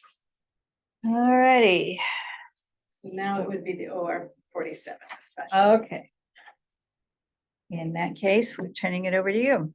Okay, if you remember back at the August City Council meeting, we talked about the OR 47 status and about the potential to work with the most impacted property owners about assisting in a potential review of ODOT's design. And so following that meeting, the mayor, the council president, and myself met with those impacted property owners. And they were interested in the concept, but like anyone, wanted to be able to ask their own questions of the individual who were proposing this. And so we arranged a subsequent meeting on September 12th. And we had a Zoom meeting. And from that meeting, one of the outcomes was that the person advised, recommended that the city council consider telling ODOT that until the TSP is updated and complete, we want to hold off on any other discussions about realignment for our 47. And the reason for that is the bullet points that are in your memorandum, is that it would provide a more informed discussion, not only amongst council, but amongst the community, provide hopefully a clearer path and timeline. Talk about anticipated growth and change in the community and how that impacts our transportation system, including OR 47. And just really have a robust community engagement, which you heard a little bit from Michael Duncan at the last meeting about how much community engagement Amy and I really fought for in the scope of work through this TSP process. And so my question to council is, are you comfortable with me making that affirmative statement to ODOT that we want to wait until the TSP is fully complete? Or do you want me to be a little more discreet? What's the time estimate again for the completion of the TSP? It's 12 to 18 months. From when? From when we get started. And you heard from Michael that it is anticipated in January, but we don't have a set timeline yet. And then you heard that from him last month. we're talking mid 2025 before we get back to ODOT, Possibly. or even later, because then we have to. I mean, I would always want to keep those communication channels open. My question is just, do we tell ODOT that this is our stance, or would you? That we don't want to really engage in discussions of OR 47 until the TSP is updated, or do, when I meet with them, as I would like to regularly, state more along the lines of, let's keep communication open and ideas flowing and look for financial opportunities, but we're not looking at design at this time. Well, my view is we need to be clear and transparent with ODOT of our intentions. There shouldn't have be any, beating around the bush, basically. They just put it out there to them, what our intentions are. And so I would follow up what our council's intentions. Right. They won't do what we want, right? And we're just kicking the ball down the road.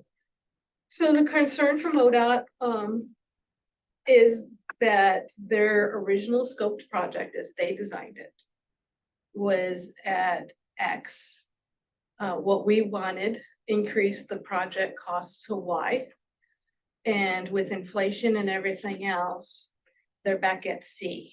They don't have enough money to even get to X. Yeah. So everything's on hold right now anyway. It's just, when I'm having these continuous conversations with them, what do you want me to be telling them? Is the feeling from them also that things are on hold? Like they're not looking for us to say, let's go with X, or are they? I think what I took from our last meeting about this was they were kind of pushing for us to say yes to X, and then they would go try to find funding for that.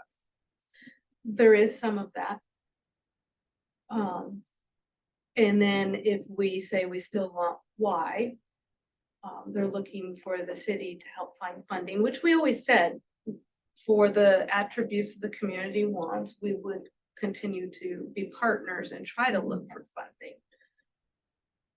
But my feelings from, we'll just keep calling it X.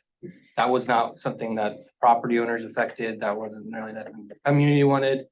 So it feels like X, in my opinion, from what I've heard, is off the table. Mhm. So again, pointing to council president's point. I think we should continue to have ongoing discussions with them, but we should be clear that, or what our path forward is that we're not accepting X. And Yeah, X is not the best for the long term of the community. From what I've gotten Yeah. from all of this. And it's my understanding that when they spoke to us about funding issues, that they didn't really even have the funding for Plan A, which was before C, which is the Main Street option.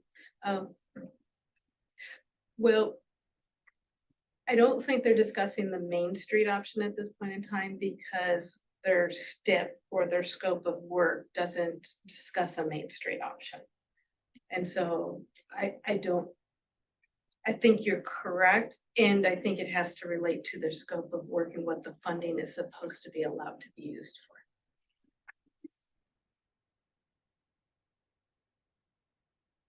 Basically, they pretty much wanted to go back to nothing. We put a lot of work into those. I'm sorry, we put a lot of work into those meetings, and people in the city put a lot of work into those meetings, and they really turned out, we have done everything that we have told ODOT that we would do as far as working on this project and figuring out where we're going with it. And they have not been able to respond, I guess, or follow through with that. If we go with the suggestion that was given to us by the consultant, that gives us an opportunity to clarify maybe some of the things that we have questions about that we've been asking ODOT questions about, and that they've not been motivated to answer. And without knowing what the answers are to some of those questions, as far as, you know, how the traffic is going to flow, how some things are going to happen. And my personal opinion is that we would be doing exactly what the consultant said, which is if we go ahead and tell ODOT, yeah, let's move along, we are putting the cart before the horse. We'd be better off to, we've been working on this for 50 years. What's another 10? I think it's our responsibility as counselors representing this community that we keep always strive to do what's in the best interest of this community and to listen to the community. And I think that requires, as I said right now, being totally transparent and candid with ODOT about where we stand. And down the road, because nothing's happened, as we just said, for 50 years. So let the chips fall where they may later, but right now, this is what I think we have to do. I think along with that transparency, we need to make a statement to the citizens. Because even with this development code, people were coming in saying, what about 47? When is that gonna start? Not what this is about. Well, we thought after that set of meetings that we were moving ahead, but. Yeah, and the citizens And this is, need to hear that it's Yeah. not gonna happen anytime soon. Well, I have a question, a clarification. Have we told ODOT that we don't want the regional plan? We have. Okay. Have we asked them how can we get you what we want? Because do they have like a dollar amount, or do they have a plan? Is there anything we can do to get to that point, or have they not said anything? So there is a dollar amount that they gave us. They also said there might be some technical issues with the plan that we want as far as size of roundabouts and what would be required. And that's where that conversation about having somebody else potentially review their design might be helpful to us in giving us more information. They did go out for a grant. If you remember, it was several months ago in the summertime. They did go out for a grant to try to get extra funding for what we were looking for. They were unsuccessful in that grant. I believe we are still open to possibilities of looking for additional funding as partners with ODOT, whether the city's applying for something or ODOT's applying for something, or we're applying for it jointly. And also, with respect to that grant that ODOT went out for, only a small percentage was granted to the majority of grants that were issued were to cities that were below the poverty line, or there's a certain ratio, and we do not. Carlton doesn't meet that, so they went ahead and applied for that grant. So there was little likelihood from the beginning that it was going to be awarded to them. That's my opinion. At the last meeting, did you guys talk about the status of the money that we have, what they call the color of the money that we have that's been awarded to Carlton? So ODOT calls the money that we received through whatever program we received it back when. They have a certain, they call it a color, and I forget which color it is. But the fact is that our color cannot necessarily blend with other colors. And so the program that we received this money through has been discontinued. There are other projects throughout the state that are also in the same situation. And part of this is that unless the scope of the project changes, you can't add different color money to the pot. And so if the scope remains the same, our scope, any of the other project scope, and assuming they're all facing the same issues with inflation, the only way to get more money and add to their pot is for other projects to fail so that they can use the same color of money and bring it over. So the only way we can add money to our pot, at least this was my understanding from our last meeting with ODOT, is to change the scope. And I asked them, what does that mean? And they said things like adding roundabouts. So the only way we could add money through a grant process or some other process is to change the scope. Now, the other factor in all this is their STIP, their scope of work, their work plan. And so through this, I would have to work with them to see what that means about a project's timeline of expiring, when, how do we morph it? How do we not lose the money we already have? Because if the project expires, it's a potential somebody else could claw that money away. And then it's gone. And once that money is gone and we're no longer on their work plan, there's not a lot of incentive for them to spend their time talking to us. They have other projects that are on their work plan that they're charged with getting done, just like Amy.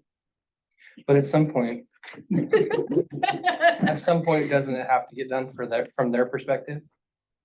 Like, I guess what's the alternative for them is keep Keep it as it is. For. Is there anything in any documentation, excuse me, that was provided to us when when we originally got the step that specified some expiration date? There is, from my conversations, there's no expiration date necessarily on the money, but you've got to still be in the work plan. And so it's got to be renewed.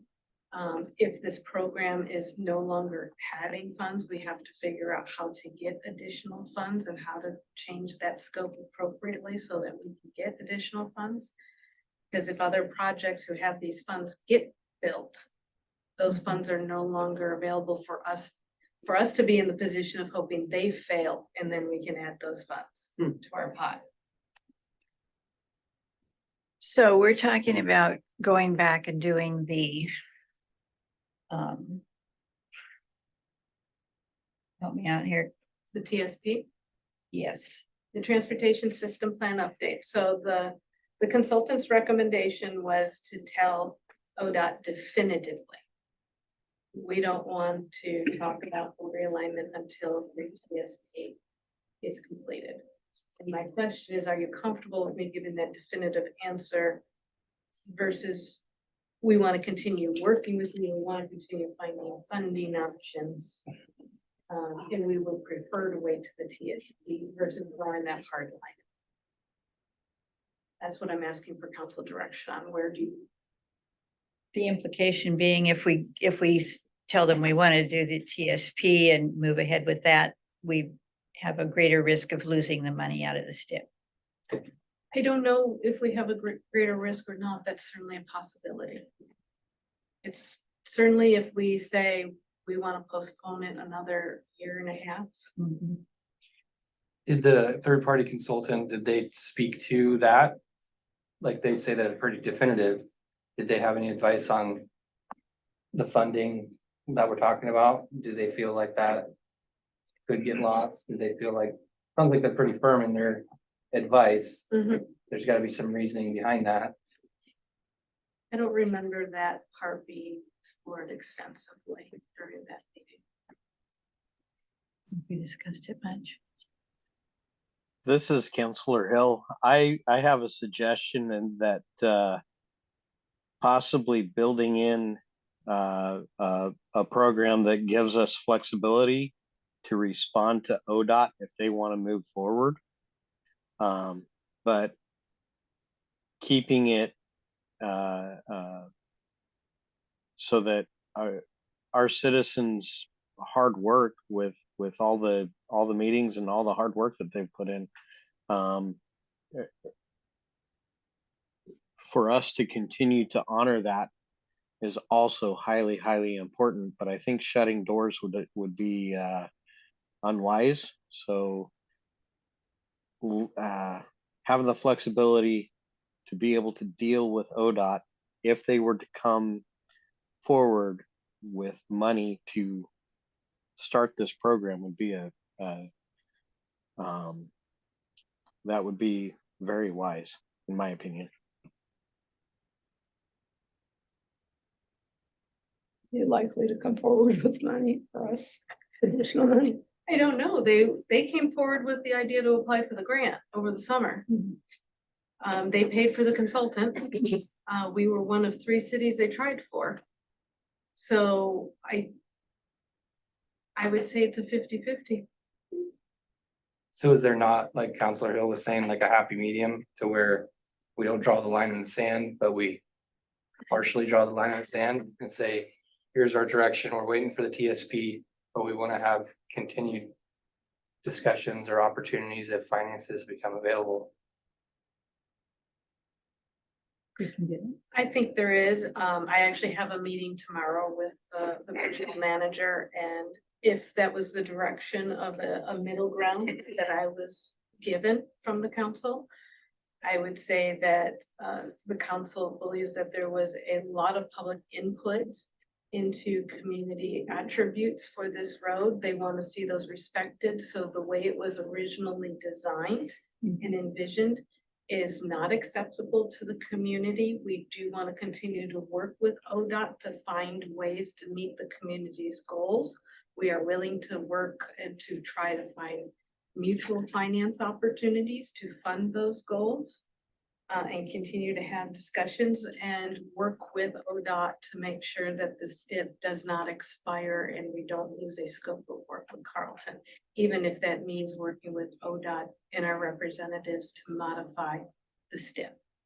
Yeah, I mean, I think we could do, and I'm certainly not suggesting like just drawing this hard line in the sand. I mean, I think that's a lot different than just being plain transparent. And I think what you just said is kind of putting it all out there, you know, that we want to work with you, but yet this is where we are. And we, you know, we want to work with this outside consultant, you know, but they feel that having the TSP done first is crucial. And it's kind of a circular thing because we're doing, you know, working with them because unfortunately ODOT has put up barriers to the roundabout, for instance, just as an example. So. If you're okay with that approach, my only concern about saying we're only gonna wait until the TSP is done and drawing a hard line, the timeline is that they will say, we're gonna use the funding elsewhere. But if you're okay with the approach that I just outlined after Councilor Skipper. Well, you kind of, okay, yeah, I'm fine with that, but I don't see that the two are that different. Well, one distinctly says, we're not doing anything for at least a year and a half. The other one said, keeps the door open, and who knows, through the TSP process, before the TSP is fully adopted, we may gain enough information and we may have a door open that we can't even see at this point in time. Versus saying, thank you, but no thank you, we'll call you in a year and a half. No, I'm not suggesting it. Okay. Yeah. I'm fine with what you just said. I like the open door option. Yeah. Yeah, we don't wanna. We don't wanna- Tell them, we'll call you in a year and a half. Yeah, they'll spend it someplace else. It'd be nice to take that little project off my plate, little Right. project. We're all- Okay, Okay, all right, thank you. Appreciate the guidance. I want to make sure I'm moving forward with what your intent is. all right. How much time you spend with that stuff? 'Cause that was my point before in last meeting, like how long are we gonna keep wasting staff resources and council's resources talking about this issue? Are we gonna like another 50 years talking about this? Probably not. So, that's why I'm asked, like, I assume it's a pretty stressful situation for you to be dealing with. And at some point, I think we need to end it. Like, if it's not gonna do it, it's not gonna work, it's not gonna work. But why keep like, oh, maybe in a year when we finish this, we're gonna have something. Maybe we can get a grant, maybe. Like, it's just, with all those maybes, I feel like it's a waste of time and resources, so. I hear you, and thank you for respecting council's time as well as staff's time and my own, so thank you for that. I will say the amount of time I spend on it really focuses on depends upon the intensity and the activity of ODOT. since our public engagement sessions, there hasn't, say maybe on average, an hour a week since our public engagement sessions, maybe a little bit more when they call for a meeting. When we did the public engagement sessions, and if you remember, I suggested doing one topic per month. They said, no, we have to have a condensed timeline. I was probably spending 50 hours a week preparing for those public engagement sessions and putting those materials together. My office looked like a tornado hit it. It looked like Kansas, so. Yeah. I had neighbors coming over. I took historical documents home and we're sorting them over, cheese and a glass of wine. I probably shouldn't say that at a public meeting. I would But- agree with that, Shannon. You probably shouldn't say it. But I was taking them home, trying to get them done. So it really depends upon the intensity that ODOT is requiring at that point in time. I will tell you, as stressful as that can be, trying to live up to ODOT's timeframe when they're all of a sudden they want it done. When often we don't get the same courtesy. It is incredibly stressful, but I don't consider it a waste of time. That road impacts our community by dividing it in half. It impacts the livability of our businesses and our citizens that live along OR 47. It impacts livability for probably 2 or 3 blocks on either side of OR 47 from the shaking. Seeing Carlton grow and seeing what it's going to become, it has the potential to change us from our great small little town, with wonderful livability, and fantastic, vibrant downtown to a drive-through. So I don't consider 1 ounce of time wasted as stressful as it is and as much hair as I've lost. So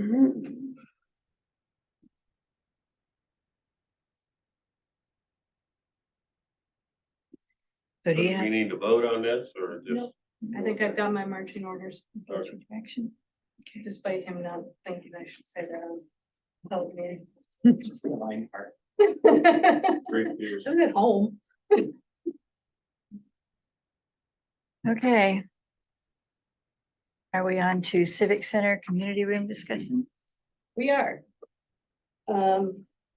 So when we were discussing the potential for the Civic Center and its community room, there were lots of ideas that got floated around that we said, we're gonna have to come back to these at some point in time. Congratulations, it's the some point in time. And we recognize that this could be a vibrant and thorough discussion that could take multiple meetings, because thinking about the uses of the room, with those uses will allow Amy and I to look at draft policies and procedures to bring back forth to the council for review. Then moving into a corresponding fee schedule, an application. And so we want to take it step by step and just start initially with uses, and we don't want this conversation to be rushed. So that's why we're starting it now. We're estimated right now to move into the building in May, June next year. So that May, June next year. That was well done, Amy. So that gives us time to get set up so that we can hopefully have these either adopted or just about ready to be adopted when that community room opens. It also puts us in about alignment to be adopted with a budgetary schedule.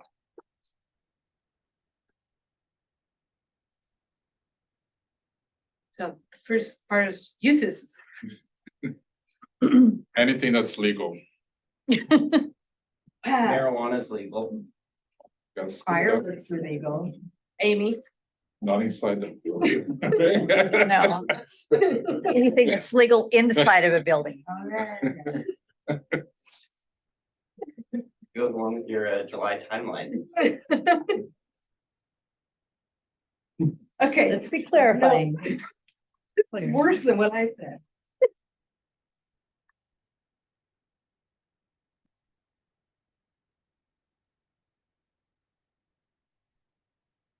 Birthday parties. Yeah. Yoga classes. Yeah. Senior meetings. Senior meetings, community meetings. Yeah. Mhm. Business meetings. Yeah. Business trainings. All those. A business approached and said they often have trouble finding a space to provide training for all of their employees in one location. It'll be great, to have a space. CERT training. HOA meeting. But wouldn't it be easy to just like, why wouldn't we not allow there? Sure, if you want to go that route. It was just very silent. I thought I'd jump in. Yeah, I mean, so far, everything is just basic. You're gonna rent building space, let the people say, have a corporate meeting. Probably couldn't play a sport there, so. No sports, No basketball. not a sports facility. That someday when you build. How are we defining sports? Well, What about kids playing musical chairs at a birthday party? we've got bridge clubs. I mean, I don't know if they still have them, but You say that's not a sport? No, it's not. Reading to children, yeah. I mean, that's your job, to define things. Yeah.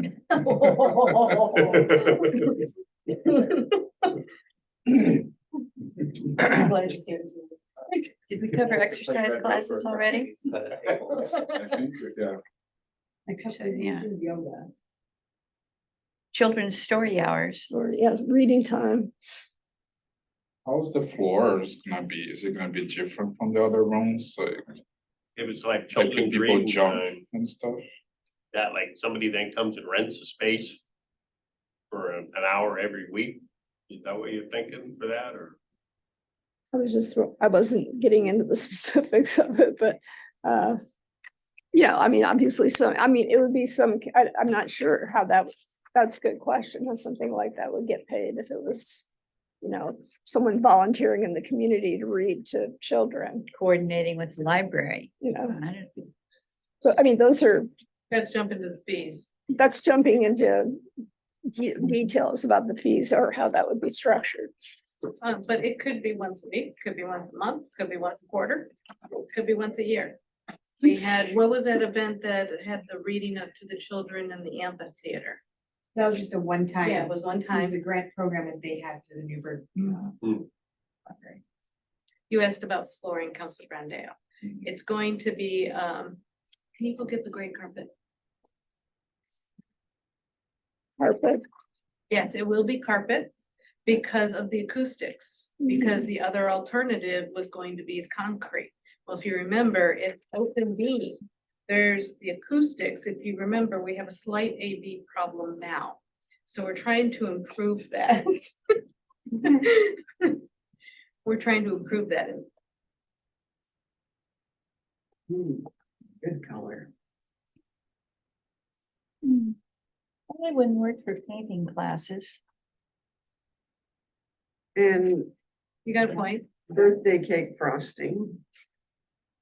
Birthday cake frosting would at least come up. Painting and Not dark red, not dark blue, not dark. I'm not green. saying, don't. Pastels only. Well, and you could do regulations, you could put in policy Yeah. procedures that limit Yeah. what kinds of frosting, food coloring. One of the examples in your memo has that. Counselor Skipper, you look like you want to say No, something. I'm okay. I mean, I wouldn't say, not allow, but I mean, I'm sure we're gonna allow birthday parties, but it's sort of the least on my list of activities that I know that there's great need for in this community. Birthday parties isn't high on that list.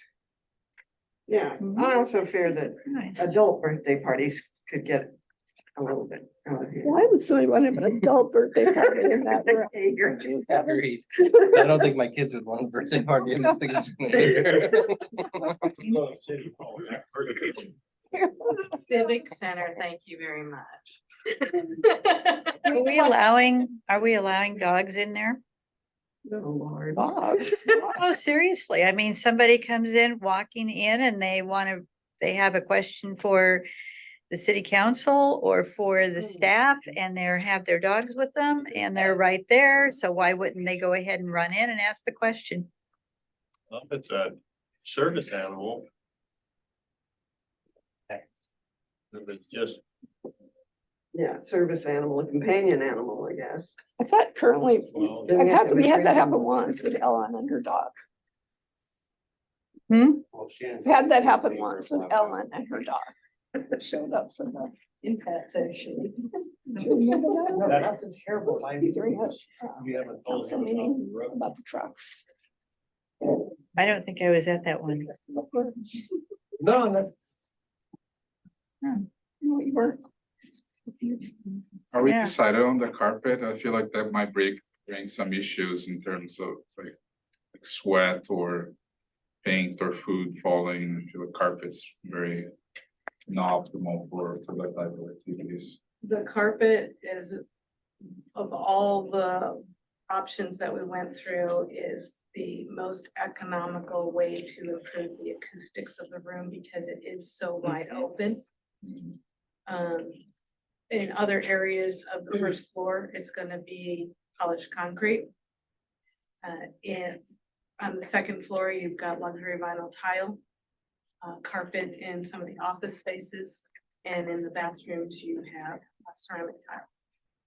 So the flooring of the Civic Center, the type of carpet, and it is, I want to call it panel carpet, it's not panel carpet. It's the carpet squares with the most economical. So if you damage something, you can just pull it up, put down this new square. In theory, it's a little harder to just pull up. Yeah. But Yes. yeah, basically, you're not necessarily gonna have to replace the whole carpet if you have one spot. Is it glue down or is it tape back down? Yes. There is a difference. I think it's glued down. Amy, would you remind me to ask that at the onsite meeting? Actually, remember, we have an 11 o'clock site visit tomorrow. You can ask there. I'm taking you all on a tour. I've got my binder already. We're taking the 3-hour tour. Just for purposes of like a party or like, kids are doing anything where things could spill on the floor. Is there an option that we could have mats that could be put away and that could be brought out and put down if such an event happens in that room? So you will see when we go through, we do not have a lot of storage space once we put in all the equipment that's required for electrical equipment, fire department connections, servers. We do not have a lot of storage space. I'm not saying it's impossible. But it would be also something that you would want to consider a rentable feature. Because it's likely that those mats would get damaged, particularly if they're being used for you. Another thing that could protect us is the cleaning deposit. Yep, and then you saw that very often in some of your examples. Yeah. I support a cleaning deposit. Yeah, I think that's kind of would be almost a standard. I feel like, I mean, I don't know, maybe I'm wrong, but maybe we wait and see. Is that wrong we have an application form for rental that we could create a document and Yeah. we wait and see what the community's needs for it are. I don't envision birthday parties or things like that, but I do envision meetings and, meeting space and things. So I feel like trying to outlaw or ban something preemptively that might not be in need of the community can just happen during the application process. Well, and perhaps, sorry, I know you want to jump in. Perhaps this is just an opening discussion. Obviously, like anything with even our development code or anything else, it's not set in stone forever. It's a starting point and we build upon it. I would encourage at least some basics and some discussion and thought of of the uses you do envision. So that we can develop some basic policies and regulations around them for you to review and approve. And then we talk about fee structure, because when Jack comes in and says, I want my 8-year-old birthday party to be there, and staff says, okay, what fee do you want to charge 8-year-old Jack? It's a lot easier to make these decisions holistically, with the intent in mind, versus when you have somebody face to face. And I think it's much riskier for the city to not have very robust policies in place ahead of time. Then we might get stuck having the biker strip birthday party. Their motorcycle dogs. I mean, one thing, this is kind of off topic, but in my opinion, we need to get the pool back to a spot where we can have private rentals for birthday parties. I mean, it's been a couple of years now that unfortunately it's because of staffing. I totally get that. But that's where people want to have their birthday parties. They want to have their, kids' functions and things like that. Not necessarily in the civic center, but I totally agree.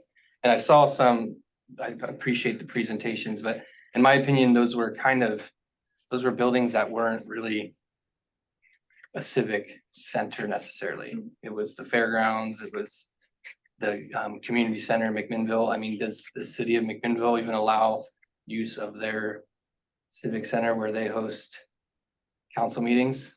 I'm not advocating that we don't allow the use of space. I was just curious because that's their building where they have their, but I don't. It's not available on their website for any rental type information.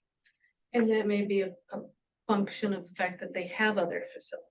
Right. That was part of the discussion when council was considering this building, was creating this room because there weren't the other facilities currently available. So McMinnville does have a community center that is, I can't tell you which direction it is from the courthouse, but it's on the same street as the courthouse. Yeah. But one thing that I would strongly suggest is that elements in the Carlton area that want to rent our little civic building, they get priority over outside area people because it is our community that has paid for this. So that's my strong suggestion or projection or whatever. Can we do that? Well, I think, can we do a tiered fee structure, just like the pool? That's exactly what I Residents- was gonna residents. recommend, Council President, is that we can incentivize local people by charging other people more. I mean, just kind of like what city attorney was mentioning. I mean, none of these applications, they don't point to things that you mentioned, adult party. Somehow that has to get weeded out. You know what I mean? I don't hear the news register blasting off about parties happening in Leslie Lewis Pavilion or, you know what I mean? So I'm a little bit kind of confused of why it can't be simplified in a way, like, you know what I mean? Like, you can ban alcohol, you could ban whatever you want to do. I saw open flames, I saw lots of things that make sense to ban, but you can't really add adult entertainment to that. I mean, I think we're getting too far into the weeds of what people are going to approach the rental of the civic center space for. But somehow other people have to regulate that. So how are they doing it? Or are they? Because that building is gonna be used mainly for corporate meetings. Clubs. Small women's groups that wanna get together once a month for a particular thing. What about Quilting it? Groups, Yoga classes. well, even, yeah. But then it's just a matter of figuring out a fee schedule for all those different things. Charging by the hour. Be great if you could have art classes over there, but think about what that would do to the floor. Yeah, that might not be a good. Depends on the yard. I mean, the other, yeah, and again, I'm getting into the weeds now, but part of my mind goes to, well, who's gonna regulate it? Who's going to unlock and lock the doors? You know, that has to be kind of captured in that fee schedule. We'll be paying staff overtime to do something if it falls outside of normal city hours. So one thing we will go through tomorrow is that we have put an extensive amount of thought into the access control system for the building, where we can regulate doors. So Counselor Skipper, if you wanted to rent the building for an HOA meeting for Carlton Crest, we can give you an access control card that gives you the ability to open the front door and certain doors within the first floor, like the community room. And we can unlock the bathrooms during the time in which you want to be in the building. And then that card key has the ability to be automatically turned off. So if you rent it from 9 to 12, at 12:15, it turns off. Is everybody stuck in the building? There's usually an exit, just not an entrance. There'll be a fee for that. Yeah. But we We'll have, charge extra to let you out. we have thought about a lot of that because we don't have event staff. We can't be clearing the building. And so there are certain things, like you saw in some of the examples, that if there's alcohol, they have to hire different security. They don't hire our PD, they hire different security. And they have to be, everybody has to be out by midnight. Is it gonna be enforced though? Cause we have events where we say we need security, but then we say Joe from the market can come and pretend he's security when he's not. Well, if you look at the examples, there are a couple of different ways that some of the organizations have done them, and one is a list of pre-approved vendors, so that can be a future discussion. Okay. Oh, yeah. Cause that's my problem with events too, like it's not professional security, and when something happens, we say you have security, but reality it's not security, so. I Yeah, could see as this long as we being have something something that, like that. CBA would pick up on.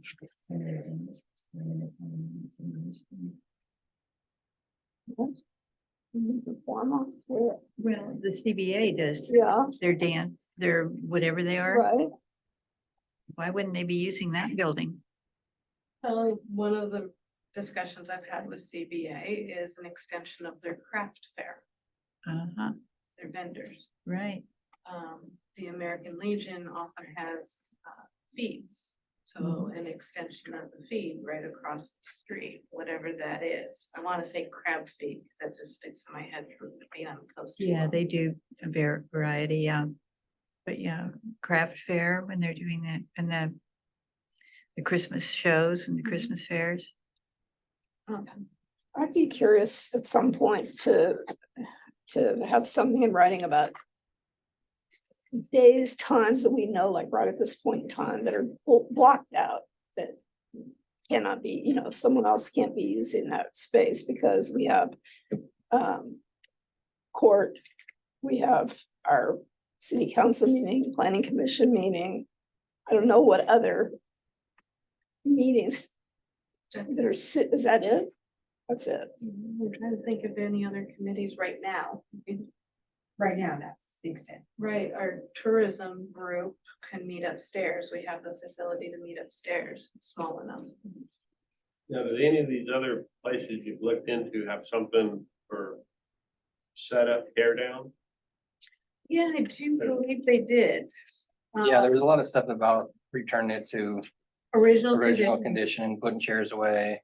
And put your tables hour, away. the amount of time you rent it for has to include setup and tear down. So if your event's from 9 to 12, but you want to set up from 7 to 9, that's still part of your rental fee.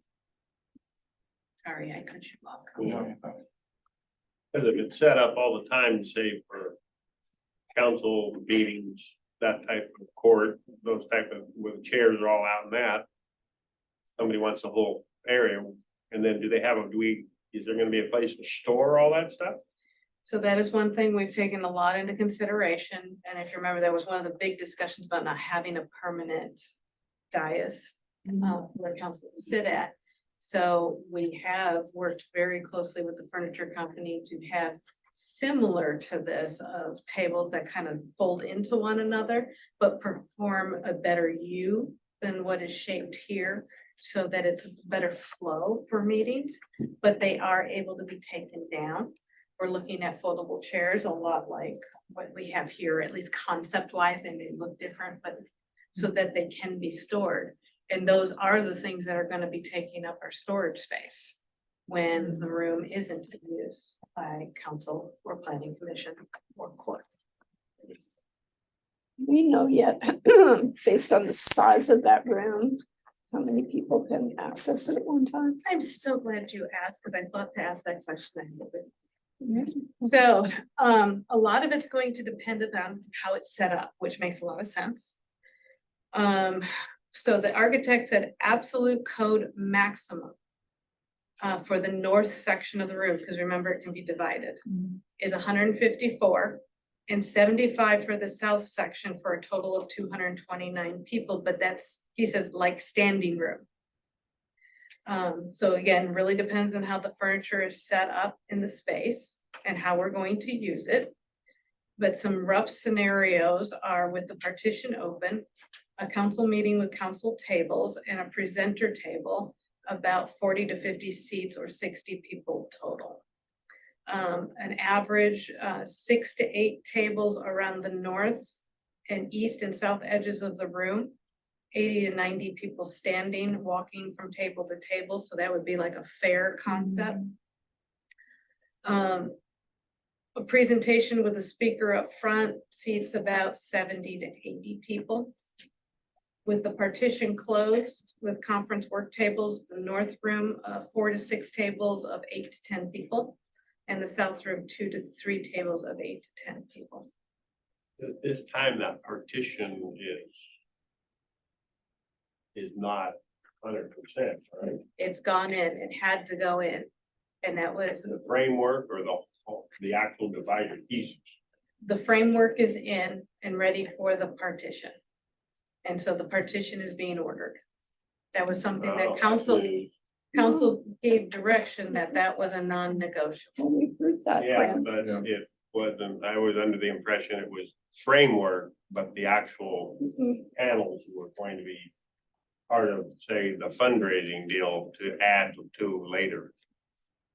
Part of where we were getting to is the fundraising and where we were getting with ordering and having to get materials. We had to make decisions. And the fundraising can still pay for it.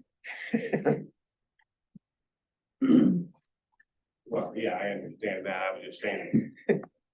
I was led to believe that was coming later, just the framework going to be put in at this point in time. So we had to make a decision. That was the original plan, but things change. Yeah. So the south room is going to be smaller than the north room? And we've worked extensively with AV to make sure that on the off chance both sections were rented and they were both done with the desire to project a presentation or something of that sort, that it can be done. And it's taken a lot of work and a lot of hair pulling, but we've been able to make it work, but we've put a lot of investment into that room. So the sound won't bleed over. Yeah. And that curtain again. Is the kitchen going to be stocked? What I mean by that is with silverware, plates, glasses. It'll have basics. What I would recommend in one of the examples is it says, I think they call it a prep kitchen. And to use a prep kitchen and to be prepared to use, bring all of the things that you need. I would recommend that just to keep things from backing up. They still will. Is it going to have a dishwasher? It will have a dishwasher, but it will not be a commercial dishwasher, so it can only be used for certain purposes.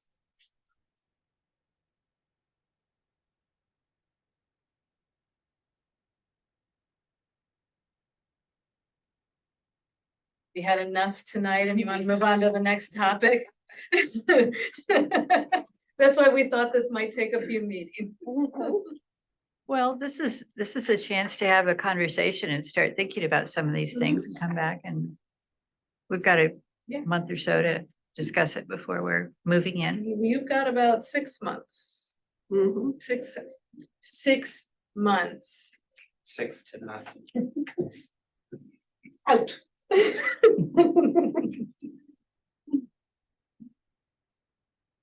So that brings us to, which one do you want to do first? We can flip the coin. Disruptive or recreational community? Let's do the disruptive people first. So you got a handout at the beginning of the meeting too, actually.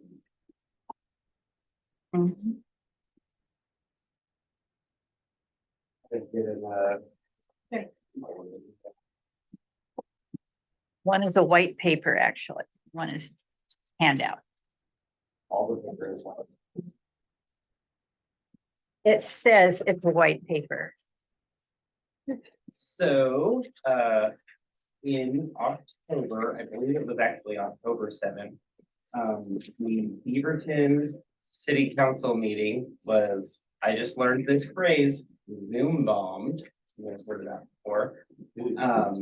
And there were over a dozen callers on their hybrid meeting who all wanted to provide public comment, and they were all very racist, homophobic, bigoted, profane laden things. The mayor interrupted the first speaker and then was advised by the assistant city attorney that First Amendment means we have to listen to all these terrible horrible comments. And Shannon emailed me nervously, maybe nervously is overstating it. But she wanted to know what was up with that. I don't think that the advice that was given by that assistant city attorney is correct. And I go into it and it's, a lawyer wrote it and then a former lawyer read it and said, that looks good. So, I understand if it's a little heavy, but essentially we can restrict the speech that is allowed at council meetings or any public meeting that we are hosting. For the First Amendment protection analysis, this is considered a limited public forum, which means we can have rules that regulate the time of speech, the manner that people are speaking, and where the speech is happening at that place. Essentially what that means is all our rules of decorum, the council meeting rules up there on the wall, those are enforceable. And if someone just wants to come in here dropping F-bombs, unless they're being funny, that would be okay. Just kidding. Just kidding. We have to neutrally and consistently enforce any rules that we are enforced by. We can enforce our 3-minute time limit. We can enforce the 30-minute time limit that we have in our council rules of procedure for public comment. We can prohibit personal attacks. Some of threatening language or profanity can sort of get on the edge of what would be considered violating the rules of decorum. So there might be a question there about whether we are regulating the content of what someone is saying versus how they are saying it. And I'm sure that there are plenty of edge cases that we'll have to just take on a case-by-case basis. But essentially the long and the short of it is we can make people play nice and we can kick them out if they don't. Aside from the First Amendment time, place, manner analysis, any individual who is actually disrupting our meeting, we can have them removed if necessary, and that is separate from the time, place, manner regulations. That's just, we can prevent people from disrupting our meetings. And I don't know how loudly I was saying this, or if you all were here, but at a city council meeting last night, we had some citizens who were kindly escorted out of City Hall by Yamhill County deputies. Because they wanted to provide some public comments and it wasn't time for public comments and they did not stop when I asked them to. And then they started cursing at us. So we can do that if we need to. The nice thing about having everybody on Zoom is we can just kick them off. I just want to interject one thing because you may remember from the the training put on by Yeah. the board, or it was this, yeah, it was the- Essentials. Yeah, and with respect to if someone is being disruptive, like your meeting in Sheridan, that the point that was made there in our training was to make sure that any action that's taken toward the person that is disrupting be done by law enforcement and not at all by anyone on the council or the city manager or the mayor, because that can lead you into trouble. I'm the only one that gets to take matters into my own hands. Just kidding. You just didn't specifically mention me, Shirley, but yes, that should be law enforcement only. And we can't ban people prospectively. So if someone comes every month and they're bad and they have to get kicked out every month, we have to let them back in every month until they're bad again. But that's essentially it. The Zoom bomb thing, were those real people? Were they bots? What? The articles that I read, they never confirmed whether or not it was real people, but there were several factors that made it seem like it was some type of program.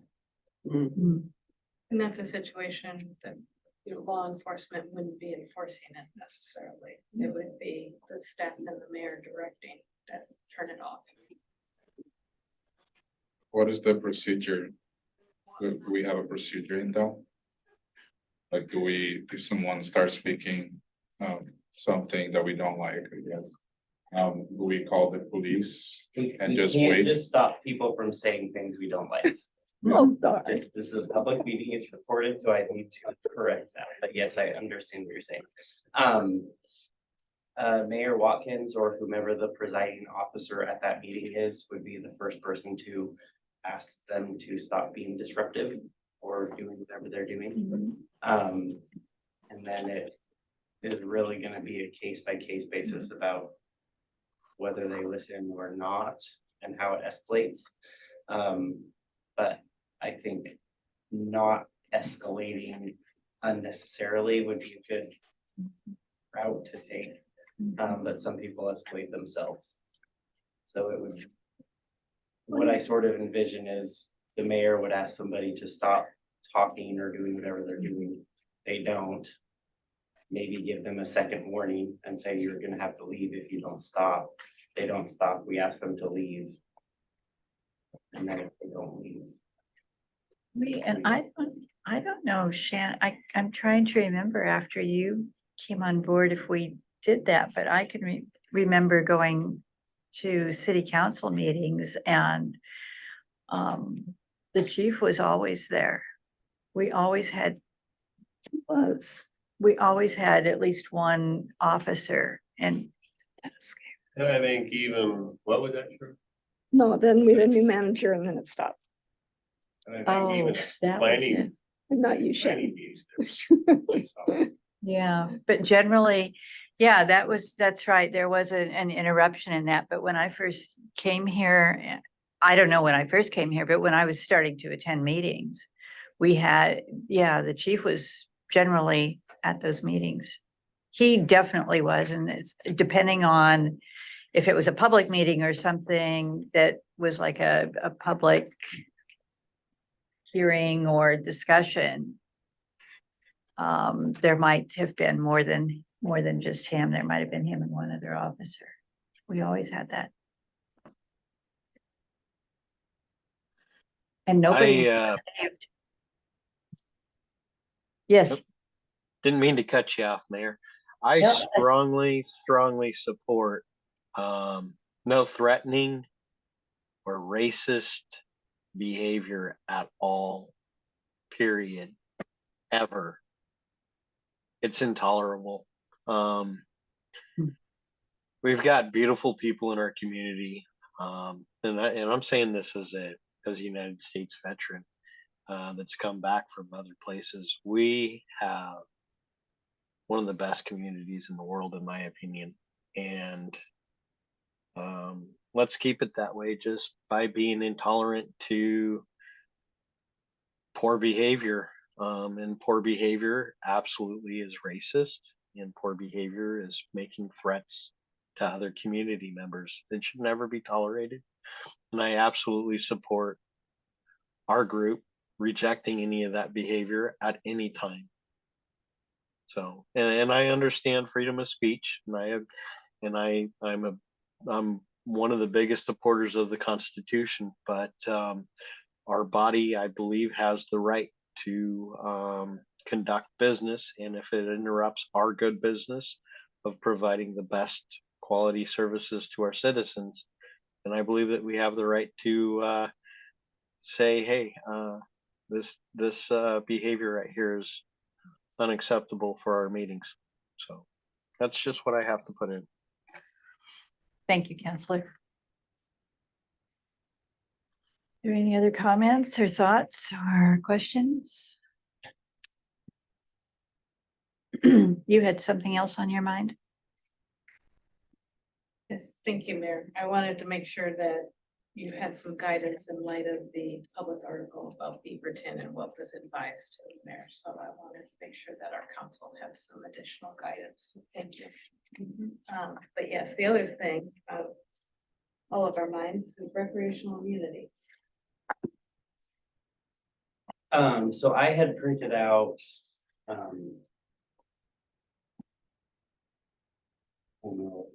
the CIS real time message, she already sent it to all of you, so Yeah.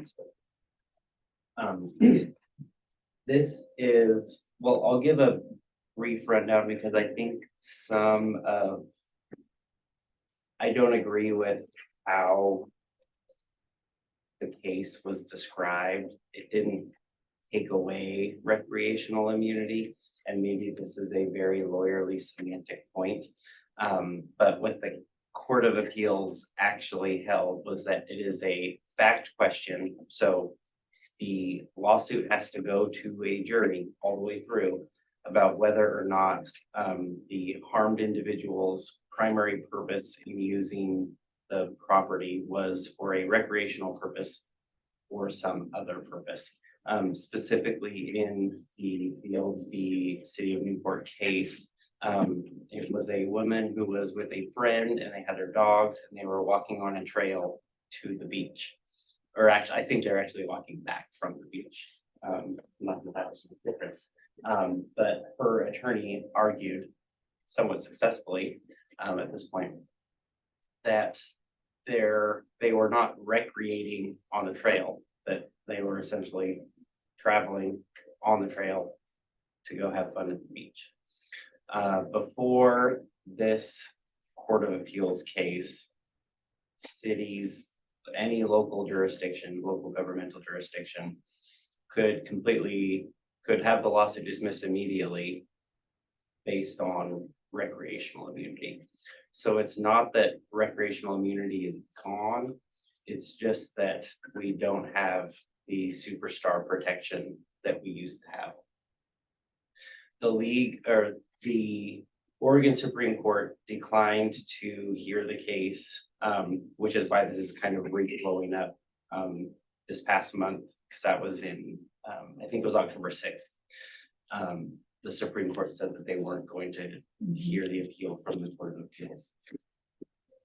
I was going to more of that, and then I forgot where I was. Oh yeah, thank you. So the League of Oregon Cities is geared up to have legislation introduced in the 2024 legislative session to close what essentially feels like a loophole at this point. Good. And that is the best option for all local governments to be able to keep their parks open safely. But at this point, and I don't know that we will be making any decisions tonight, there is certainly discussion about what we can or should do to potentially limit the liability, our liability, the city's liability, for our recreational spaces. This is quite new. And so there isn't very good guidance yet. I was at a city attorney conference towards the end of October. We just had that, the 20th of October. And no one had a good answer about what to do. And some of the bigger cities are kind of having some different approaches. Question on recreational immunity that was clearly in place before this lawsuit sort of disrupted everything. But within the context of recreational immunity, is there any claim for negligence on the part of the city? Let's just, I mean, in that case, with that woman that fell on the bridge, she was walking over a wooden bridge or whatever it was, and she slipped because it was wet. I mean, yeah, it was wet. She slipped. I mean, I don't know what a city could do. I mean, I couldn't see finding negligence for that. But if it collapsed because it was not repaired, then that's negligence. Can someone have a claim of negligence with notwithstanding recreational immunity? Yes. So if the city failed to act reasonably in maintaining a sweet set and someone got hurt, or Have there been similar cases, or is there anything else going on in other states along this that are similar to this, or what? anything that's happening in another state would not be relevant because it's just purely based on state law. And I don't know of any other cases that are. Yeah, it may not be relevant in that sense, is it? But I just wondered if there had been anything else going on anywhere in the country that would Not that I am aware of. could be used as a sample.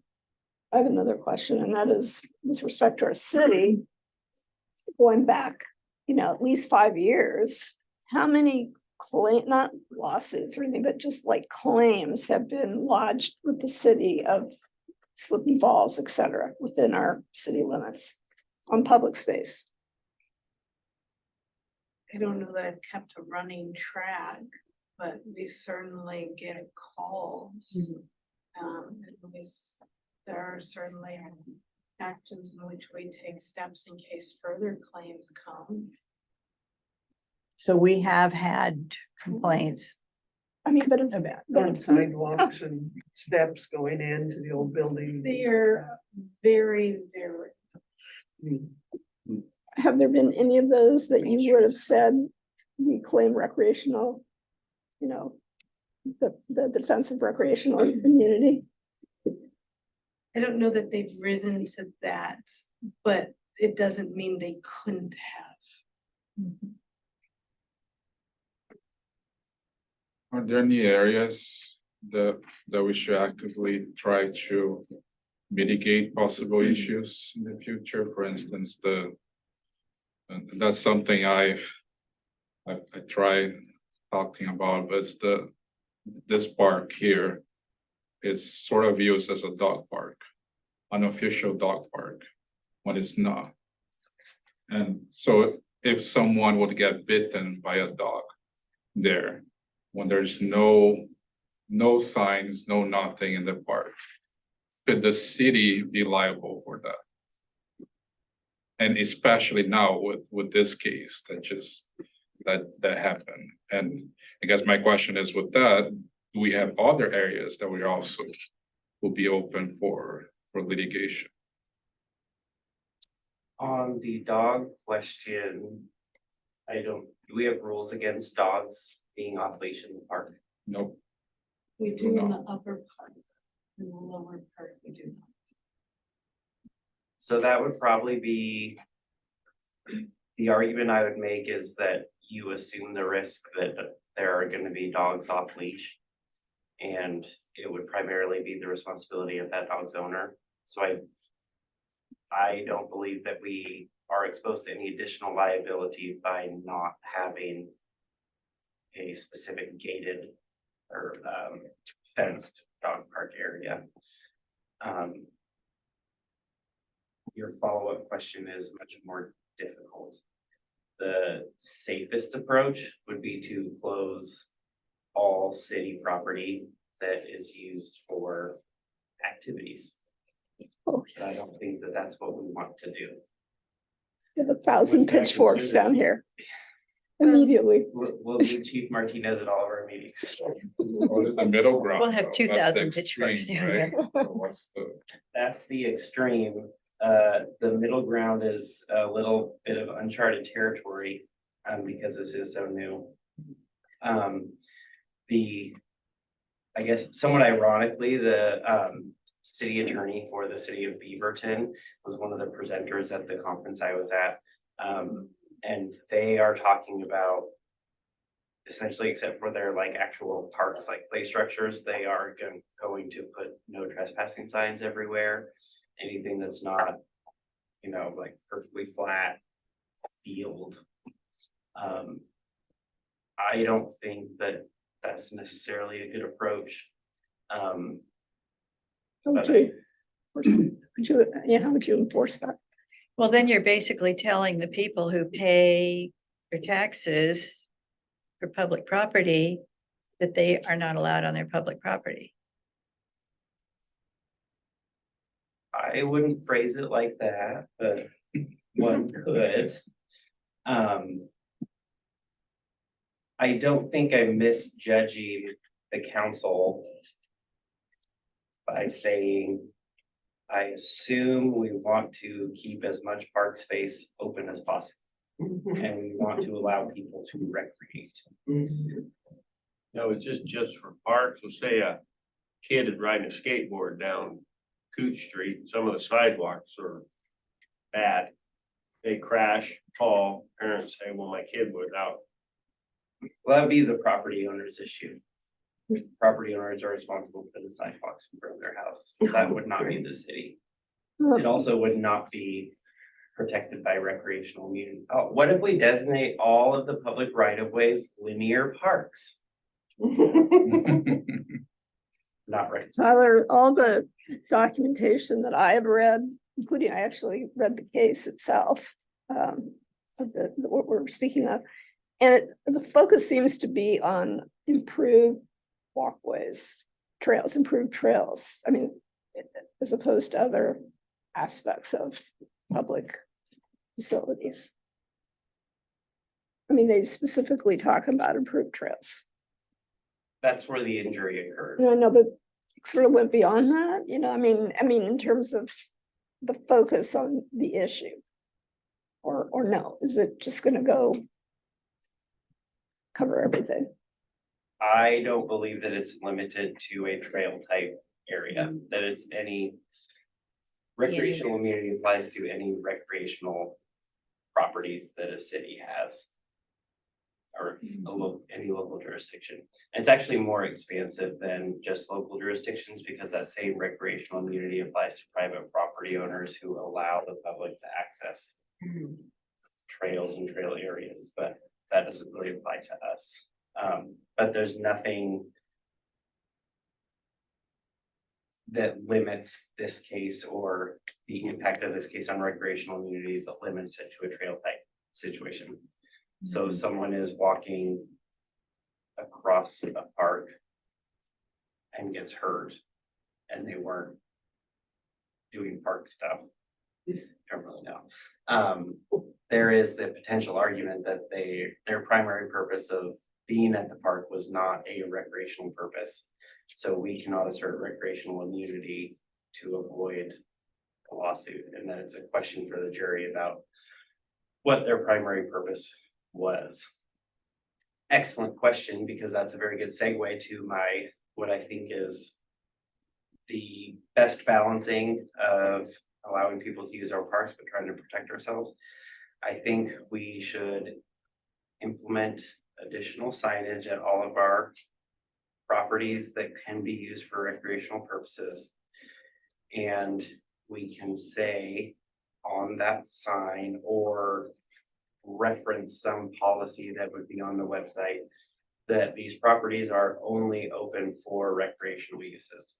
And I think we can, as part of that, also just have so much liability waiver, indemnification, anything that we can possibly think of. Say, if you're gonna set foot on this property, you promise you're recreating, and you also promise not to sue us if you get hurt. Define not recreating. Well, I do it all the time, going through Loud Park. So I live on Grant Street. And I jump up, first of all, up on the ledge, which I could fall off of. And then I walk across the Is park it to your get, ledge or is it the park's ledge? not my ledge, it's a ledge. It's the city's, Why it's don't the we- city's ledge. Sure. No, it's not anywhere. No, The it's at the retaining wall. park. It's the retaining wall at the park. It's, but it's a taxpayer ledge, so it's Right, one. that- Oh, okay, well, anyway, I'm just giving an example that I'm not Walking through the I'm park. not recreating. I'm just walking across it. It's a shortcut. You might slip. What if the argument is that I did not come to Winterberg Park to recreate, I came here to access the river? That's essentially the argument that was made in this case. Mhm. I didn't come to Holland Creek to access the park. I came there to access the wetland we heard earlier this year. Mhm. Somebody's children's to access the wetland. Mhm. Good time. They got neat critters in there. I don't have lawyers. Well, I think we have to find a balance. Do you feel like it's like an overreaction yet? I mean, it's so new. I mean, Stay alive at your own risk.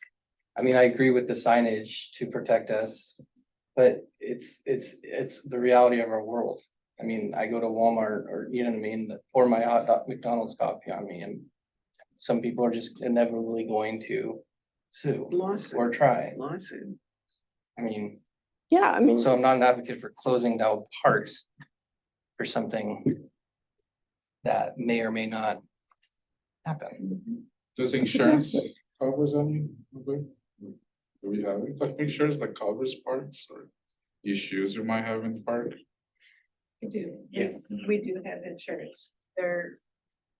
Again, this is too new, but their coverage is gonna depend on what law allows them to cover Or not. or not cover.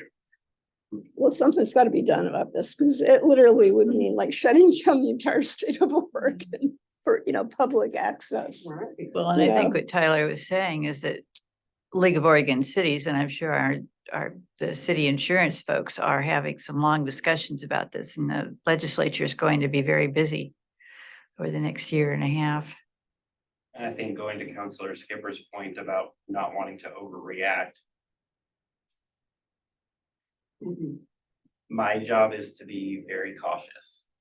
I appreciate that. But I don't want to go too far. There's some concern that this changes the landscape. In my opinion, the biggest risk of this change is that you have to go through an entire lawsuit that you normally could have avoided on the front end. Not that there's necessarily a huge additional exposure for potential liability, but lawsuits are very expensive. So the exposure comes in the cost. And I think one thing that we need to do as a city is just to make sure that, we are maintaining things adequately to avoid that kind of risk. And I do agree, about perhaps having signs or something, you know, where there's access to waterway, especially here where this river can, people have drowned in that river, right? Mhm. Right out here. So, Actually, they drowned in the high water in the park. How is the, what? how are cities affected? Are the states affected the same way? I mean, my mind comes to some of the trails I've hiked up on the coast. Mhm. And it's wet, it's rainy. I mean, is the state in the same blanket of this recreational immunity that they're struggling and all our state parks are gonna be shuttered now because? I believe so, yes. We're gonna shutter the No, parks. no. But they're in the Just that same this- blanket. Yes, that there is not a different. Concern. That's why This the is a issue has state. got to be addressed. I mean, you know, it's, And it feels like there's gonna be multiple partners that are willing to address that, including the state of Oregon. Yeah. A letter from the council may be signed by the mayor to the state representatives may not be a bad idea. If that's- Absolutely. absolutely, we should do that. Mayor, you're a wonderful director. Oh, okay. Look at all the people that follow, you know, that trail that goes up where Multnomah Falls is, in the gorge. Mhm. People that have fallen off of there. Mhm. Yeah, but wouldn't they then be considered that they were up there doing recreational? Well, It but was a photography trip. We weren't recreating. Mhm. Well, or you were going from point A to point B to take pictures, which at that point in time you would be recreating, but you know, you're walking across the trail to get there. So let's bring it It's back into ludicrous. Carlton. So then you just need to put a sign up in the park, to say you enter the park at your own risk. City is not gonna cover you if you hurt yourself. Be careful. So how about I work with Tyler on some sign language and we figure out what's a reasonable number of signs to put up until we get some more clarity from the legislature, so that we minimize our risk during this uncertain time. I think Yes. definitely the waterways, but what other areas around the city would you consider potential high risk for injury? I would consider, because Winterberg is an access to the river, that at the entrance of Winterberg, plus I'll talk to our city attorney about how many feet along the bank one should put it, because somebody could arguably think I didn't see it in the park, nor did I see it because I entered the river over here. Mhm. I would see Han Creek being a huge one on both JR1 and also on Han Creek Park, not to mention the newly opened or will be opened JR2. Glad Park, because as you said, it's an access route. I do it all the time. Would you climb up that ledge too? No, I do not climb up the ledge. I actually use the stairs. But I do use the path to access from Grant to Main Street. Mhm. Lots of people do. Of course, I have another ulterior reason to use the stairs. I check the cleanliness of the restrooms, but anyway. But so that has. Have I left anything off? Other than the corridor, Mhm. which is Yamhill County. However, we've been helping them improve it. So I think we need to work with the county to get some signage that we agree upon. That the county pays for and installs, but we're already He's working. Working on. But I think we need some he's additional working on signage. Other type signage. Well, Nothing that- In that corridor, do we have a, you know, something about don't go in there when it's No dark? swimming. I'm sorry. You asked a question, and you were also I just asking a pointed out question. the sewer lagoon. The sewer lagoons, They could fall in. Absolutely. and there is a gate there, so I can talk to Public Works I'm about. just, you asked for other Yeah. places, I don't. Absolutely. Because there have been people who said, what a beautiful area to go walking and go bird watching, and But it's against the law to go in there, right? it's part of why, Yeah. It's fenced and gated. so. I'll talk to Public Just Works. walk about around it. the gate. What about the reservoir? Yeah, go fishing. That's also gated, Fenced, if you yeah. remember, Yeah, it's But gated. is it gate, is that reservoir fenced all the way around? no, Okay, so if you're up on another property, On private property, private property up there hunting and you walk on down. if you're trespassing, Mhm. and you walk down we to have- public property and further trespass, But my What- question is there signage all the way around? There's not signage all the way around. And maybe they're not trespassing, maybe they have permission. I'm sorry, Yeah. you had a question. Just, I know the corridor is county property, but we've cleaned it up and it might draw in people and I guess they could enter at their own risk, but I'm also concerned about nighttime and darkness on that thing. We shouldn't encourage people in there at night. All of our parks are closed at night. Yeah, Mhm. the signage there could say that.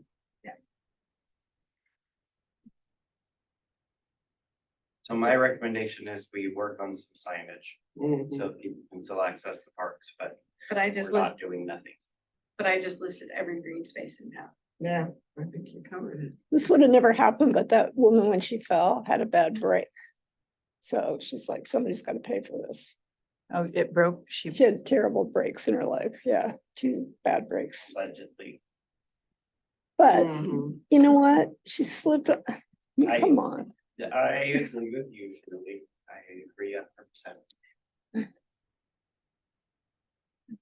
And that happens. People choose to sue for different reasons. The McDonald's case is you would expect that, yeah, you spill hot coffee on you, but you would not expect to have multitudes of surgeries and 3rd-degree burns over a period of 6 months to a year because it was superheated and they were warned about it. Mm. And they had paid several people off. Leave it to the lawyers to ruin the funny joke about the person suing McDonald's. And her damages were not very much, but she was awarded huge punitive damages because of their blatant disregard for it, which is not the point of this meeting. Right. But that's the point, is that people sue for different reasons. Once it gets to a level that they feel it's worth their time to employ an attorney, they do so. The break may have been significant enough that she felt it was worth it. And Obviously, and yeah. it was. So we will employ signage. Mayor, you work on drafting a letter? Yes. Okay. Having said that, anything else? Good of the order? Comments? Is there a motion to adjourn? Make a motion to adjourn. Second. All in favor? Right. Opposed?